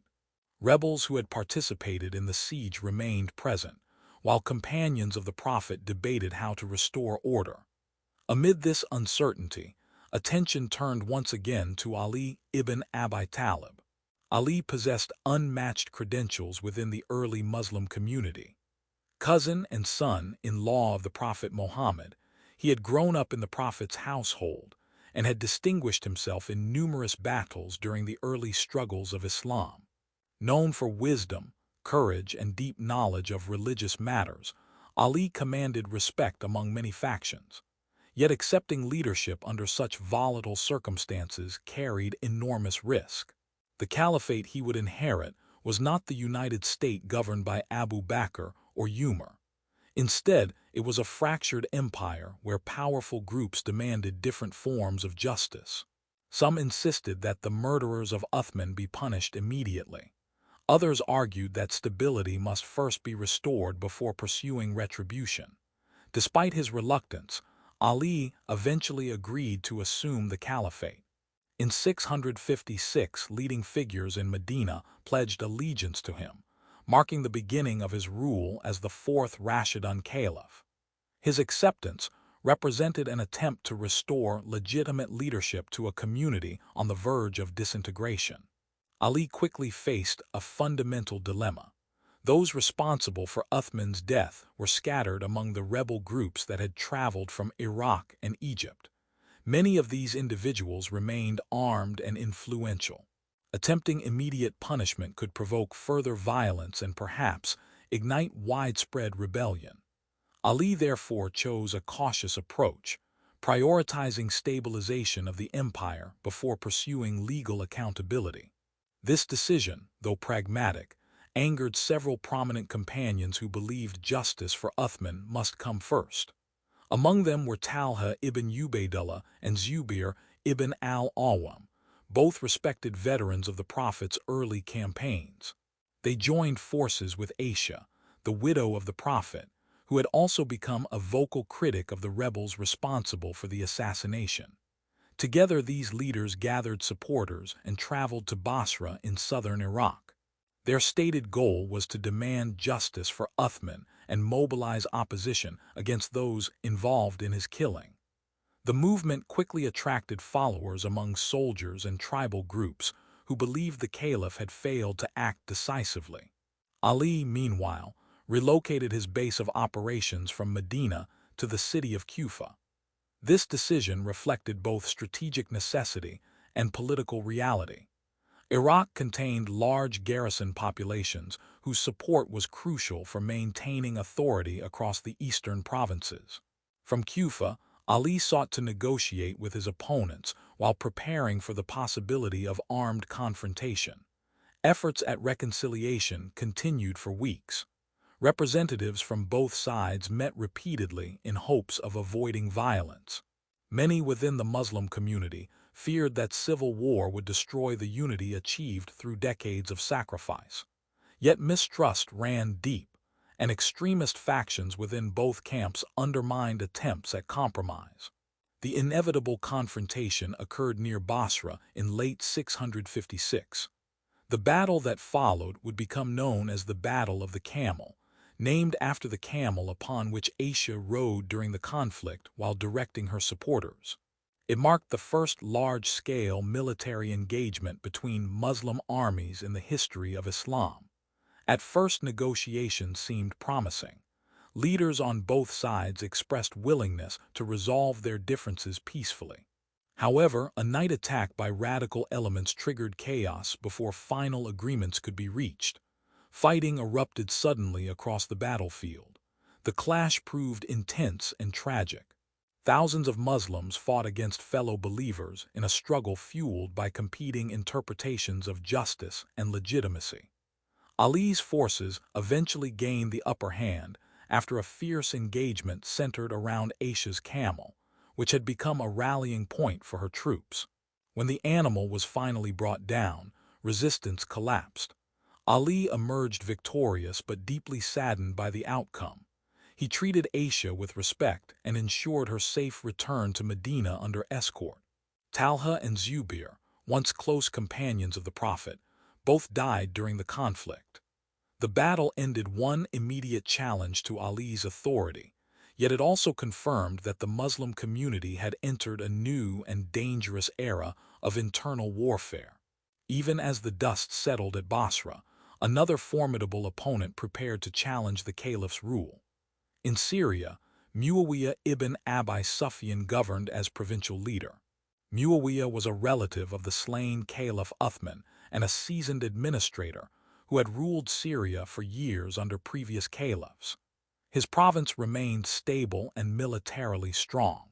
Muawiyah refused to recognize Ali's authority until justice for Uthman's murder was delivered. He argued that the caliph had failed to punish those responsible and therefore lacked legitimate leadership. Behind this argument lay a broader political reality. Muawiyah commanded one of the most disciplined armies in the empire and possessed the resources necessary to challenge the central government. Negotiations between Ali and Muawiyah continued for months, but ultimately collapsed. Both sides began mobilizing forces for what promised to be the largest internal conflict the Muslim world had yet seen. The armies met in 657 near the banks of the Euphrates River at a place called Siffin. For weeks, both camps faced each other across the desert landscape, engaging in limited skirmishes while envoys attempted last-minute diplomacy. Soldiers on both sides shared the same faith, prayed in the same direction, and recited the same Quran. Yet political divisions now placed them on opposite sides of a battlefield. When full-scale combat finally erupted, the fighting proved brutal and prolonged. Day after day, the armies clashed in intense engagements that left thousands dead. Neither side gained decisive advantage. The conflict threatened to destroy both forces through sheer exhaustion. In a dramatic turn of events, Muawiyah's troops raised copies of the Quran on their lances during battle, calling for arbitration according to the holy book rather than continued bloodshed. Many soldiers within Ali's army hesitated to continue fighting fellow Muslims under such circumstances. Pressured by these appeals, Ali reluctantly agreed to arbitration. The decision to halt the battle divided his supporters. Some believed arbitration offered a path to peace and unity. Others argued that the caliph had already possessed legitimate authority and should not have compromised with rebellion. Among those deeply dissatisfied emerged a radical faction that would later be known as the Kharijites. These dissidents rejected both Ali and Muawiyah, declaring that judgment belongs only to God. They condemned arbitration as a betrayal of divine authority and withdrew from Ali's camp. Their departure introduced a new dimension of instability into the conflict. The arbitration process itself failed to produce clear resolution. Political maneuvering and differing interpretations of the agreement prolonged the dispute between Ali and Muawiyah. Meanwhile, the Kharijites began launching violent attacks against both factions, viewing themselves as defenders of pure justice against corrupt leadership. Ali now faced multiple crises simultaneously. He struggled to maintain unity among remaining supporters while confronting rebellion sparked by the Kharijites. In 658, he confronted the dissident faction in the Battle of Nahrawan, defeating them militarily but failing to eliminate their ideological influence. The continued turmoil weakened Ali's position within the empire. Muawiyah consolidated control over Syria and gradually expanded influence into neighboring regions. Meanwhile, political instability persisted in Iraq, where tribal rivalries complicated efforts to maintain central authority. Despite these challenges, Ali remained committed to principles of justice and moral governance. Historical accounts describe him emphasizing fairness in taxation, accountability among officials, and restraint in dealing with opponents. Yet even the most principled leadership could not easily heal the deep divisions created by years of conflict. By the early 660s, the Rashidun Caliphate stood exhausted by civil war. The unity that had once propelled its extraordinary expansion now seemed distant. Soldiers who had once fought together against Byzantine and Persian armies had spent years battling each other instead. In 661, tragedy struck once again. A member of the Kharijite faction named Abd al-Rahman ibn Muljam attacked Ali while he was leading prayer in the Mosque of Kufa. The assassin struck with a poisoned sword, mortally wounding the Caliph. Ali died 2 days later, ending the leadership of the fourth and final Rashidun Caliph. His death marked the conclusion of an era defined by both extraordinary achievement and painful division. Within a single generation, the Rashidun Caliphate had transformed the political landscape of the Middle East. Its armies had dismantled ancient empires and established Islamic governance across vast territories. Yet the internal conflicts of its final years revealed the immense difficulty of preserving unity within such rapid expansion. With Ali gone, the path opened for Muawiyah to assume control of the empire. His rise would usher in a new chapter in Islamic history, the establishment of the Umayyad dynasty and the transformation of the caliphate from a consultative leadership into hereditary rule. But the legacy of the Rashidun era would endure. For generations of Muslims, the reigns of Abu Bakr, Umar, Uthman, and Ali would represent an ideal of leadership grounded in faith, humility, and accountability. Their triumphs and tragedies would continue shaping political thought, religious identity, and historical memory across the Islamic world. The empire they built would survive, but it would never again be governed in quite the same way. History remembers the fall of leaders, but it rarely forgets the ideals they leave behind. By the year 661, the Rashidun Caliphate had reached the end of its turbulent journey. The assassination of Ali ibn Abi Talib closed the era of the four caliphs later remembered as the rightly guided. In barely 3 decades, these leaders had transformed a fragile religious community into an empire stretching across 3 continents. Their armies dismantled ancient powers, their administrators forged new institutions, and their decisions shaped the moral imagination of Islamic governance for centuries to come. Yet the final years of their rule revealed how fragile unity could become when ambition, grief, and justice collided within a rapidly expanding state. With Ali's death, political reality quickly asserted itself. Muawiyah ibn Abi Sufyan, the powerful governor of Syria and longtime rival of Ali during the civil war, moved to consolidate control over the empire. His authority rested on a disciplined Syrian army, an experienced administrative network, and years of stable governance in the province he ruled.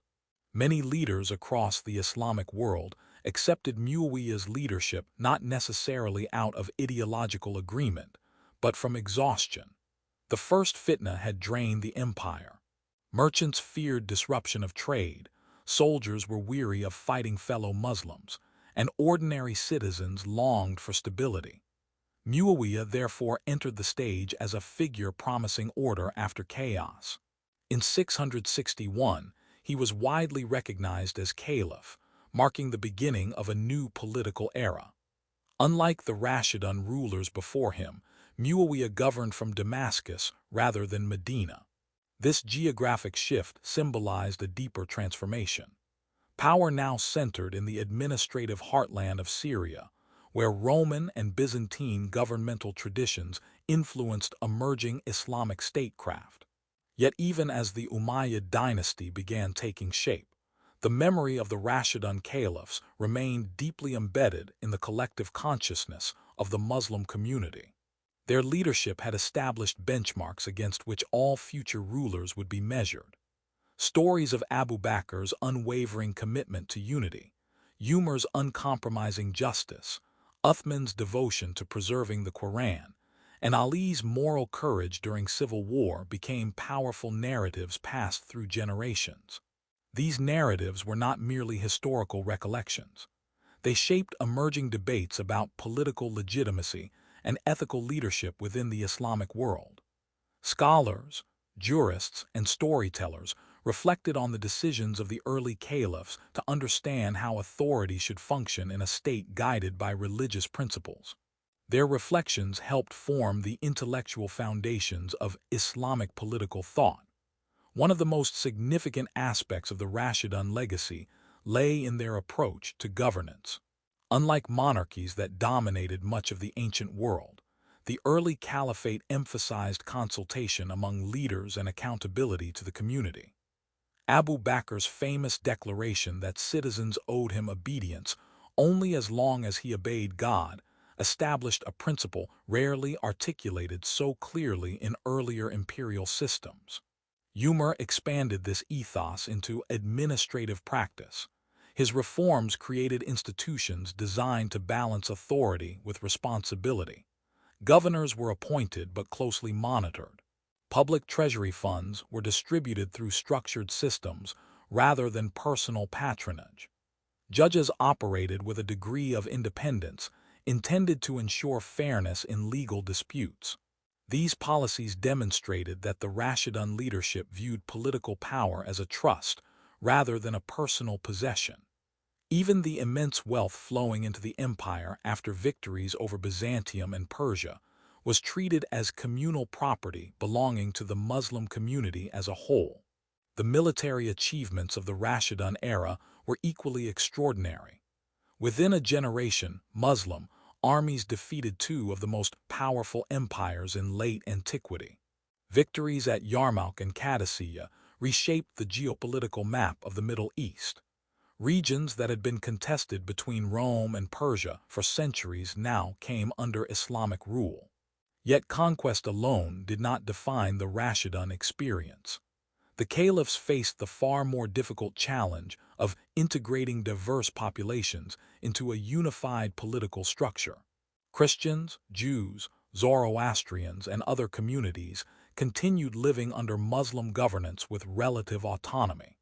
Their religious institutions remained intact while they contributed to the state through taxation systems designed to support administration and defense. This pragmatic approach helped stabilize newly conquered territories. In many regions, local populations had grown weary of the heavy taxation and religious tensions associated with Byzantine or Sasanian rule. The comparatively flexible policies of the Rashidun administration often made the transition to Islamic governance less disruptive than might otherwise have been expected. Cities such as Damascus, Jerusalem, and Ctesiphon gradually adapted to new political realities while retaining much of their cultural heritage.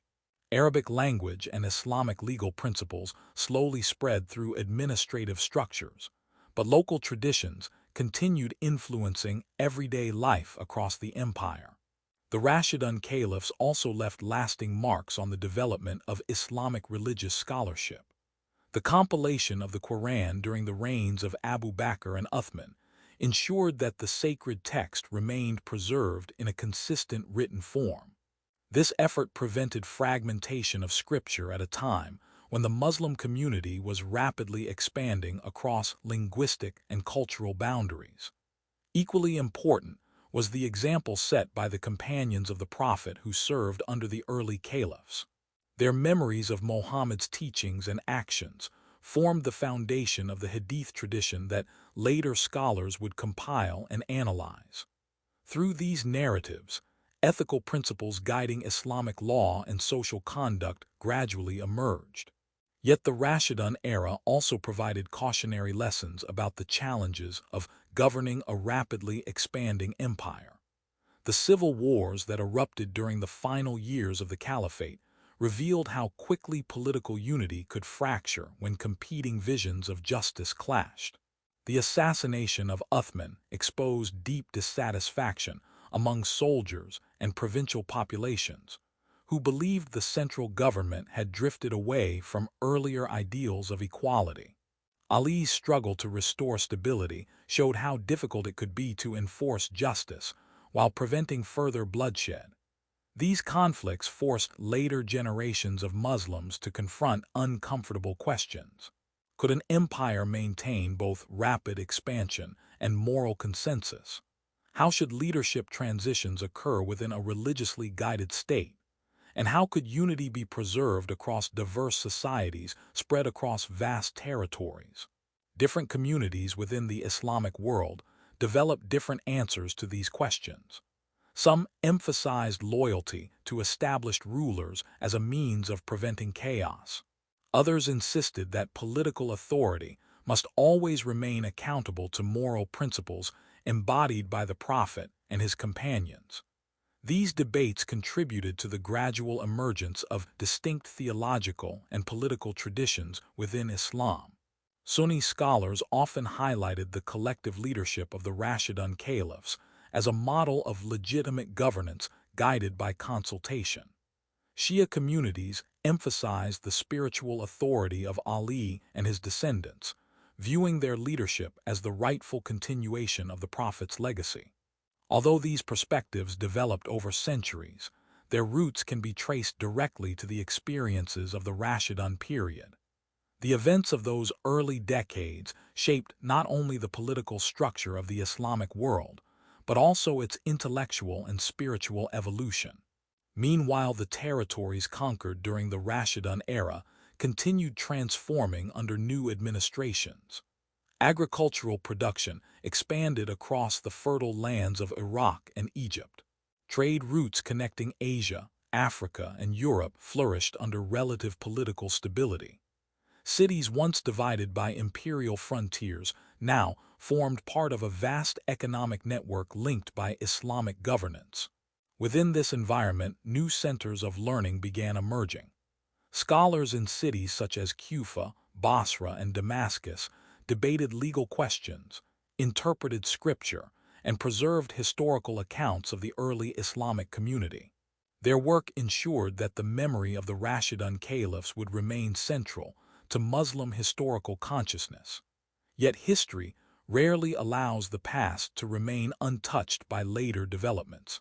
As the Umayyad dynasty consolidated power, the Caliphate gradually adopted characteristics of traditional monarchy. Dynastic succession replaced consultation, and imperial court culture began shaping political life in Damascus. For some observers, these changes represented necessary adaptations to governing a vast empire. Others viewed them as departures from the simplicity and moral clarity associated with the Rashidun era. The contrast between these two periods became a recurring theme in Islamic historiography. Nevertheless, the achievements of the four caliphs remained undeniable. Their leadership during the formative decades of Islamic history created the institutional framework upon which later dynasties would build.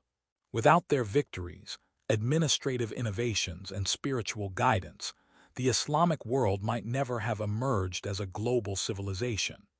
Even centuries later, rulers seeking legitimacy often invoked the memory of the Rashidun Caliphs. Reformers called for a return to their principles of justice and accountability. Scholars examined their decisions as precedents for interpreting Islamic law. In this way, the Rashidun Caliphate became more than a historical period. It evolved into an enduring symbol of ethical leadership, communal responsibility, and the possibility of balancing faith with political power. The world that emerged after their era continued changing in ways they could scarcely have imagined. The Islamic Empire would expand across North Africa into Spain, eastward into Central Asia and the Indian subcontinent. New dynasties would rise and fall, each grappling with the same fundamental questions that confronted the first caliphs. Yet the story of the Rashidun remains the origin of that vast historical journey.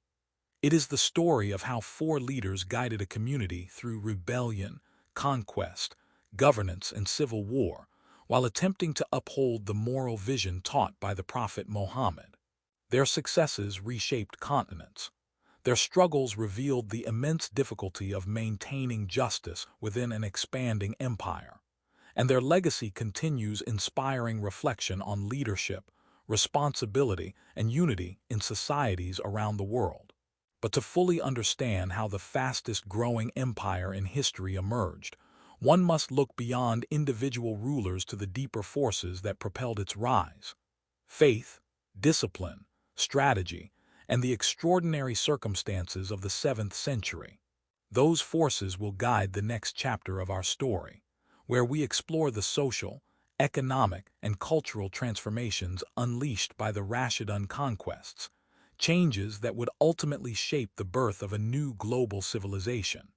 Empires are remembered for their battles, but they are sustained by the societies that grow within their borders.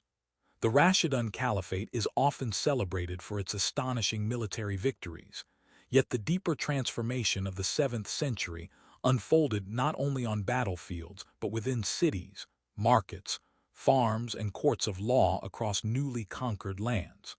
As Muslim rule extended across Syria, Egypt, Iraq, and Persia, the empire began shaping a new social and economic order that connected diverse peoples under a shared political framework. These transformations would ultimately influence the development of Islamic civilization long after the Rashidun caliphs themselves had passed from the stage of history. At the heart of this transformation stood the garrison cities established during the early conquests. Places such as Kufa and Basra in Iraq and Fustat in Egypt were not merely military camps.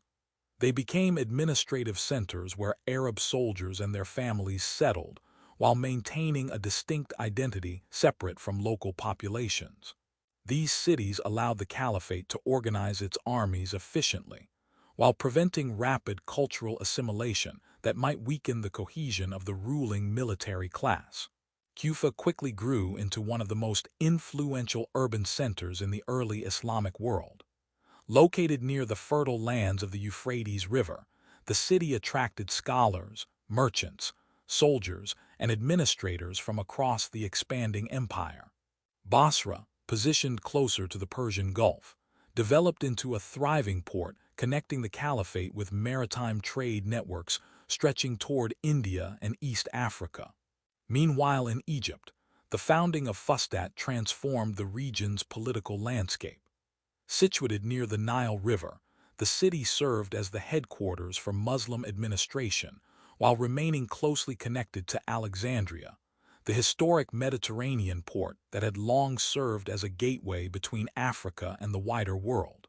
From Fustat, governors coordinated taxation, trade, and agricultural production across Egypt's fertile valley. These new cities became laboratories of social change. Arab settlers lived alongside local populations that included Christians, Jews, Persians, Copts, and other communities with long histories in the region. Each group brought its own customs, languages, and professional skills. The result was a dynamic environment where cultural exchange occurred daily. Language played a crucial role in this transformation. While many conquered territories initially continued using Greek, Persian, or local dialects in administration, Arabic gradually spread as the language of governance and religious scholarship. Soldiers, traders, and scholars carried the language across regions once separated by imperial frontiers. Over time, Arabic became a unifying medium through which ideas, laws, and literature could circulate across the Islamic world. Economic life within the Rashidun Caliphate also underwent profound change. The conquests opened vast trade networks linking the Mediterranean Sea, the Red Sea, and the Persian Gulf. Caravans moved goods such as silk, spices, metals, and textiles across desert routes that had long connected Arabia with neighboring civilizations. Under Islamic governance, these routes gained new stability, encouraging merchants to expand commercial activity. Agriculture flourished in many provinces as irrigation systems damaged during earlier wars were restored. In Iraq, canals fed by the Tigris and Euphrates rivers supported fertile farmland capable of producing wheat, barley, and dates. Egypt's Nile Valley continued serving as one of the most productive agricultural regions in the world, supplying grain that fed cities throughout the Mediterranean. The Rashidun administration recognized the importance of maintaining agricultural productivity. Rather than distributing conquered land directly to soldiers, much of it remained under cultivation by existing farming communities. Farmers paid taxes to the state but retained their property and livelihoods. This policy prevented disruption of food production while ensuring steady revenue for the government. Taxation systems introduced during the Rashidun period reflected pragmatic governance. Muslim citizens contributed through zakat, the charitable tax mandated by Islamic principles. Non-Muslim communities paid jizya, a tax in exchange for protection and exemption from military service. Agricultural lands were often subject to kharaj, a land tax that varied depending on local conditions. Although these taxes generated significant revenue for the state, historical evidence suggests that in many regions they were lighter than those imposed by previous Byzantine or Sasanian administrations. This relative moderation sometimes made Muslim rule more acceptable to local populations accustomed to heavier fiscal burdens. Trade also benefited from the political stability created by the Rashidun conquests. Merchants traveled between Damascus, Baghdad's future region, Medina, and beyond, carrying goods and ideas across vast distances. Markets in cities like Kufa and Basra became vibrant centers of economic activity, where merchants from different cultures exchanged products and knowledge. Religious life within the empire remained equally dynamic. The rapid expansion of Islam brought increasing numbers of converts from diverse backgrounds. While Arab soldiers initially formed the core of the Muslim community, local populations gradually embraced the new faith over time. Conversion was rarely forced. Instead, it occurred through social interaction, trade relationships, and the appeal of Islamic teachings. Mosques became focal points of community life in newly founded cities. These structures served not only as places of worship, but also as centers for education, legal discussion, and public announcements. Scholars gathered in mosque courtyards to study the Quran, share memories of the Prophet's teachings, and debate emerging legal questions. The preservation of knowledge became an important priority during this period. Companions of the Prophet and early scholars transmitted oral traditions describing Muhammad's words and actions. These accounts formed the foundation of the Hadith literature that would later become central to Islamic jurisprudence. Legal institutions also developed gradually as Muslim judges sought to apply Quranic principles to complex social situations. Questions concerning property rights, marriage, trade contracts, and criminal justice required thoughtful interpretation of religious guidance. Over time, these deliberations contributed to the emergence of Islamic legal schools that would shape Muslim societies for centuries. Education flourished within the intellectual atmosphere of the garrison cities. Students traveled long distances to learn from respected scholars who had studied under companions of the Prophet. Kufa and Basra became particularly influential centers for theological debate and linguistic scholarship. Cultural exchange further enriched these cities. Persian administrative techniques influenced governmental organization. Byzantine architectural traditions contributed to early mosque design. Greek philosophical ideas gradually entered intellectual discussions through translations and interactions with scholars from different backgrounds. This blending of traditions did not occur without tension. Some Muslims worried that exposure to foreign customs might dilute the moral clarity of early Islamic teachings.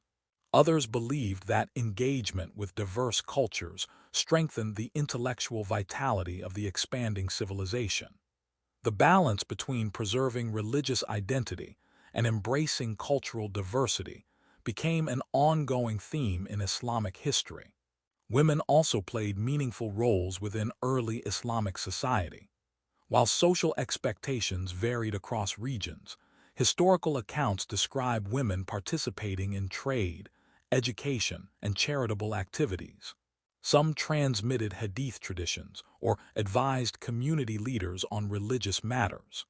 The participation of women in public life reflected the evolving social environment of the early caliphate. The Rashidun period also witnessed significant developments in infrastructure. Roads connecting major cities improved communication across the empire. Postal systems allowed messages from distant provinces to reach central authorities in Medina or later administrative centers. Bridges, canals, and caravanserais supported both military logistics and commercial travel. These developments created a framework for long-distance interaction, rarely achieved on such a scale in earlier centuries. A merchant from Yemen could conduct business in Damascus, while scholars from Persia might study with teachers in Medina. The empire had become a network of interconnected regions bound together by political authority and shared religious ideals. Yet rapid growth inevitably brought new challenges. Tribal rivalries among Arab settlers occasionally resurfaced in garrison cities. Differences between Arab Muslims and newly converted non-Arab communities sometimes generated social tension. Administrators struggled to balance local customs with the universal principles of Islamic governance. The civil wars of the later Rashidun period revealed how fragile unity could become when these tensions intensified. Nevertheless, the social and economic foundations built during these decades proved resilient.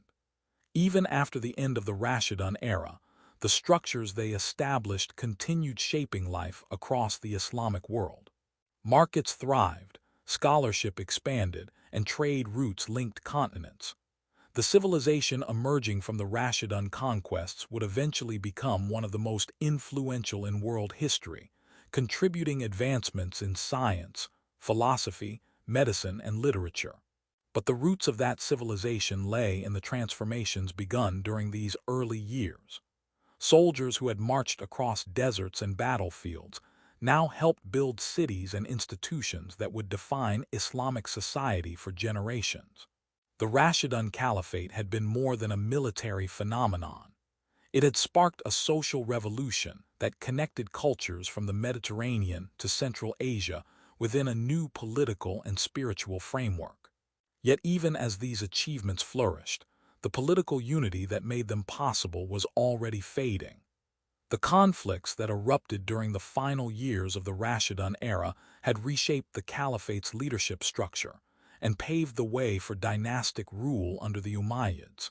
Understanding the legacy of the Rashidun, therefore, requires examining not only their conquests, but also the enduring transformations they set in motion across society. In the next chapter, we will explore how the memory of the Rashidun caliphs continued influencing Islamic thought and governance long after their era ended, shaping debates about justice, leadership, and the ideal relationship between faith and power. History is rarely settled by the deaths of rulers.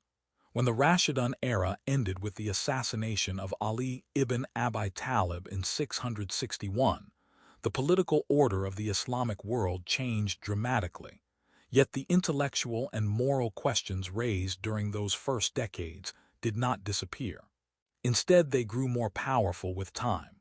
Across cities from Damascus to Kufa, from Medina to Egypt, scholars, governors, soldiers, and ordinary believers continued debating what the early caliphs had meant for the future of Islamic governance. The Rashidun period became more than a chapter in history.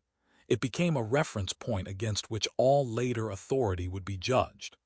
Under the new leadership of Muawiyah ibn Abi Sufyan, the Caliphate entered the Umayyad period, transforming from a consultative leadership model into a hereditary monarchy centered in Damascus.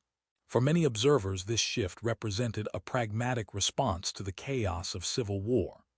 The empire had grown so vast that dynastic continuity seemed a practical way to ensure political stability.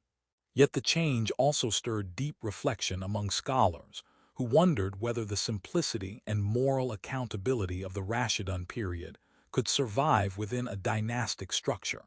The memory of Abu Bakr's humility and Umar's relentless justice continued circulating through oral traditions and historical accounts.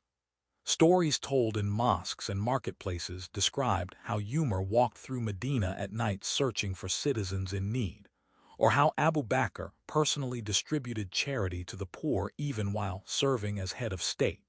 These narratives served not only as recollections, but also as moral lessons, reminding rulers and citizens alike that political power carried responsibility before God.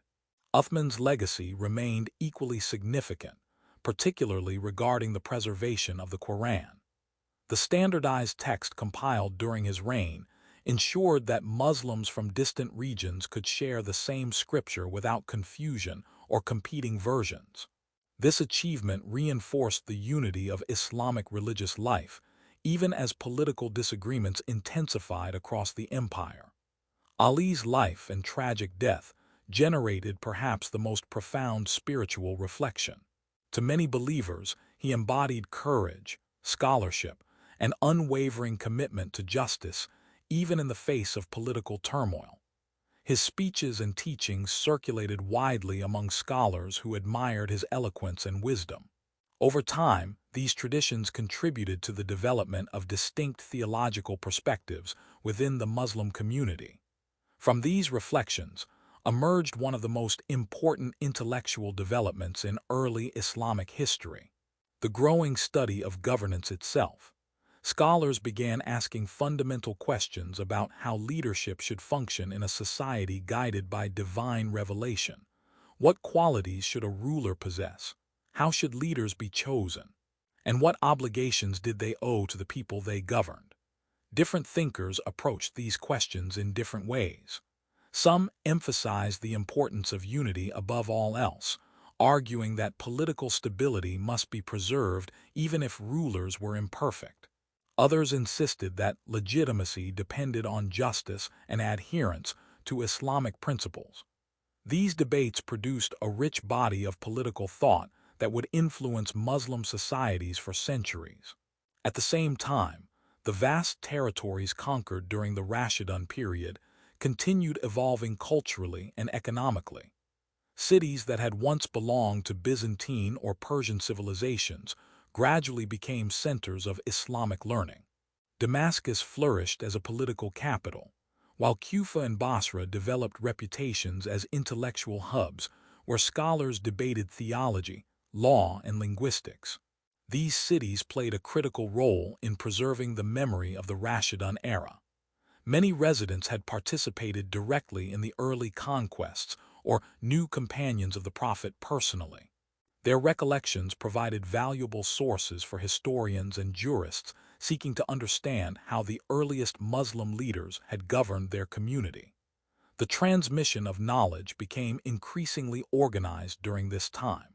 Scholars traveled between cities collecting accounts of the Prophet's life and the actions of the first caliphs. These narratives formed the foundation of early Islamic historiography, ensuring that future generations could study the decisions made during the formative decades of the Caliphate. One of the most influential aspects of this intellectual tradition was the concept of the rightly guided caliphs themselves. Later Muslim scholars often referred to the four Rashidun leaders as a model of governance that combined political authority with moral responsibility. Their era was viewed as a unique period, when leadership remained closely connected to the original teachings of the Prophet Muhammad. This perception shaped legal and theological discussions for centuries. Jurists examined the actions of Abu Bakr, Umar, Uthman, and Ali as precedents when interpreting Islamic law. Their policies regarding taxation, military organization, and social welfare became reference points for later administrations seeking legitimacy. Yet the Rashidun legacy also carried warnings. The civil wars that erupted during the later years of the Caliphate demonstrated how quickly political disagreements could escalate into violence.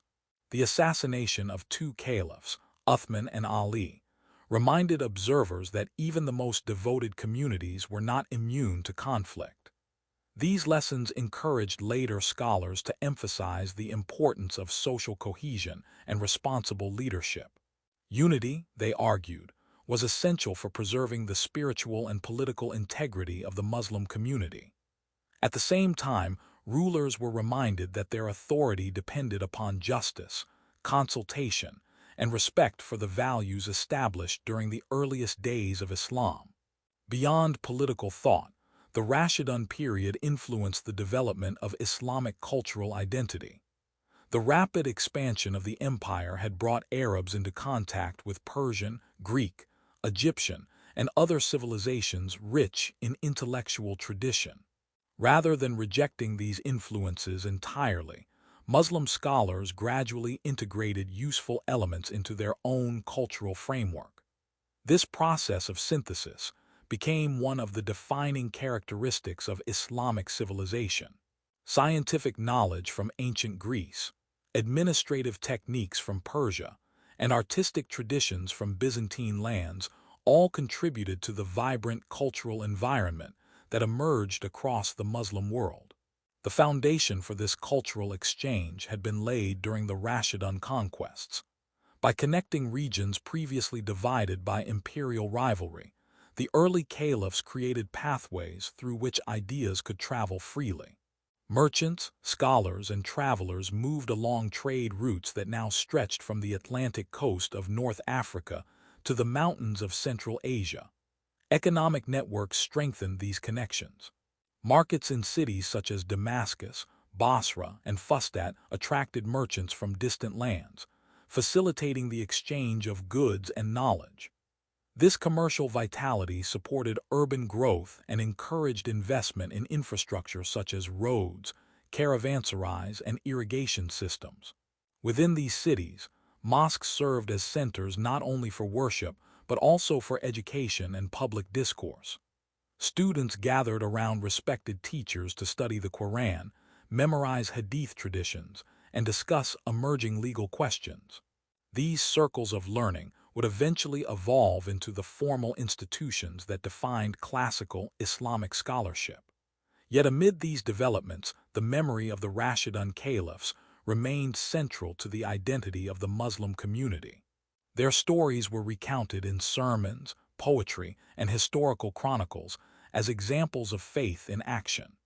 They were remembered not merely as rulers, but as individuals who had sacrificed comfort and security for the sake of their beliefs. For many Muslims, the Rashidun era represented an ideal balance between spiritual devotion and political responsibility. It demonstrated that leadership grounded in moral integrity could guide a society through extraordinary transformation. At the same time, its tragic conflicts reminded observers that even the most sincere communities must remain vigilant against division and injustice. As the Islamic world continued expanding under subsequent dynasties, the influence of the Rashidun legacy persisted. Reform movements periodically called for a return to the simplicity and accountability associated with the early caliphs. Scholars studying governance continued referencing their decisions when addressing new political challenges. The endurance of this legacy highlights the unique place of the Rashidun Caliphate in world history. Few political systems have shaped the ethical imagination of later generations so profoundly. The actions of four leaders governing a rapidly changing society became the foundation for centuries of political philosophy and religious reflection. Their story also illustrates the remarkable speed with which history can unfold. In less than 30 years, a small community in Medina transformed into an empire spanning vast territories. The achievements of that generation reshaped the balance of power across the Middle East and created conditions for the rise of a new global civilization. Yet the ultimate significance of the Rashidun era lies not only in its conquests, but also in its enduring questions. How can power be exercised without corrupting the principles that justify it? What responsibilities do leaders owe to the communities they govern? And how can unity be preserved amid diversity and ambition? These questions remain relevant long after the battlefields of the 7th century have faded into memory. The Rashidun Caliphate left behind more than borders or institutions. It left a conversation about justice, leadership, and moral responsibility that continues shaping societies around the world. In the final chapter of this documentary journey, we will examine the ultimate legacy of the Rashidun Caliphs and explore how their brief yet transformative rule became one of the most influential periods in the history of human civilization. Empires are often measured by the territories they conquer, the monuments they build, or the wealth they accumulate. Yet the Rashidun Caliphate occupies a unique place in world history because its greatest legacy lies not only in geography or power, but in the ideas it forged during one of the most extraordinary transformations ever witnessed by human civilization. Between the years 632 and 661, four leaders guided a young religious community through rebellion, expansion, governance, and civil war. In doing so, they created the fastest-growing empire the world had yet seen, and laid the intellectual and institutional foundations for a civilization that would shape global history for centuries. The story begins with Abu Bakr, whose leadership preserved unity at the most fragile moment imaginable. When the Prophet Muhammad died, the Muslim community faced the possibility of disintegration. Tribal loyalties threatened to reassert themselves, and rival claimants to prophecy attempted to fracture the new faith. Abu Bakr's response during the Ridda Wars demonstrated a critical principle. Political unity was essential for the survival of the Islamic mission. By restoring allegiance across Arabia, he transformed a vulnerable movement into a functioning state capable of projecting power beyond its birthplace. Yet Abu Bakr's legacy extended beyond military success. His conception of leadership as a moral trust established a precedent that shaped Islamic political thought for generations. His declaration that citizens owed obedience only when the ruler obeyed God created a framework of accountability rare among the monarchies of late antiquity. This principle would echo through centuries of debates about governance in Muslim societies. The reign of Umar ibn al-Khattab carried the caliphate into a new era of astonishing expansion. Under his leadership, Muslim armies achieved decisive victories against the Byzantine and Sasanian empires, reshaping the political landscape of the Middle East. Battles such as Yarmouk and Qadisiyyah ended centuries of imperial rivalry and opened vast territories to Islamic governance. Yet Umar's greatness lay not merely in conquest but in administration. He understood that military success could easily dissolve into chaos without strong institutions. Through the creation of military registers, provincial governance structures, judicial oversight, and fiscal systems, Umar transformed the caliphate into a functioning empire. His insistence on personal accountability among governors reinforced the idea that political authority must serve the welfare of the community rather than the ambitions of individuals. Uthman ibn Affan inherited this expanding state at a moment when prosperity and complexity were increasing rapidly. His reign saw continued territorial growth and the development of naval power that challenged Byzantine dominance in the Mediterranean. Yet his most enduring achievement was the standardization of the Quran. By ensuring a single authoritative text, Uthman safeguarded the unity of Islamic scripture at a time when the community was spreading across multiple languages and cultures. The controversies that emerged during Uthman's later years remind us that rapid expansion brings difficult challenges. Disputes over governance, wealth distribution, and provincial authority revealed tensions within the growing empire. These tensions culminated in his assassination, an event that shocked the Muslim world and marked the beginning of internal conflict. Ali ibn Abi Talib's caliphate unfolded during one of the most turbulent periods in early Islamic history. A leader known for deep wisdom and moral conviction, Ali attempted to restore justice and stability after Uthman's death. Yet the political landscape had changed dramatically. Competing demands for accountability and authority divided the community into rival factions.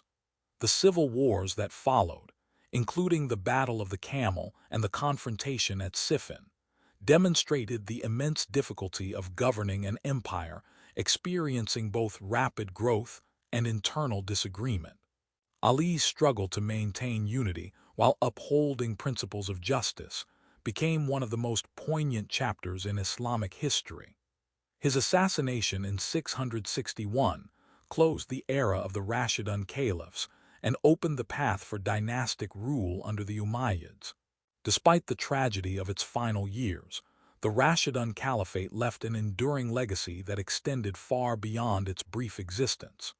Within 3 decades, the early caliphs had united Arabia, dismantled 2 ancient empires, and established Islamic governance across regions that would become the heartlands of Muslim civilization.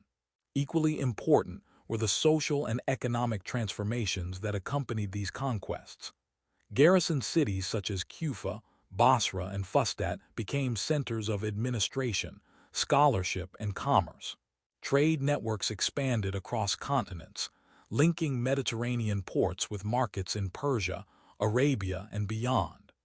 Agricultural productivity increased as irrigation systems were restored and protected under new governance.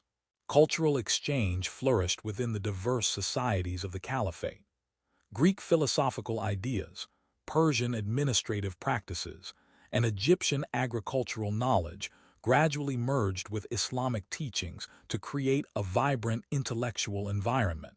This process of synthesis would later produce remarkable achievements in science, medicine, mathematics, and philosophy during the golden age of Islamic civilization.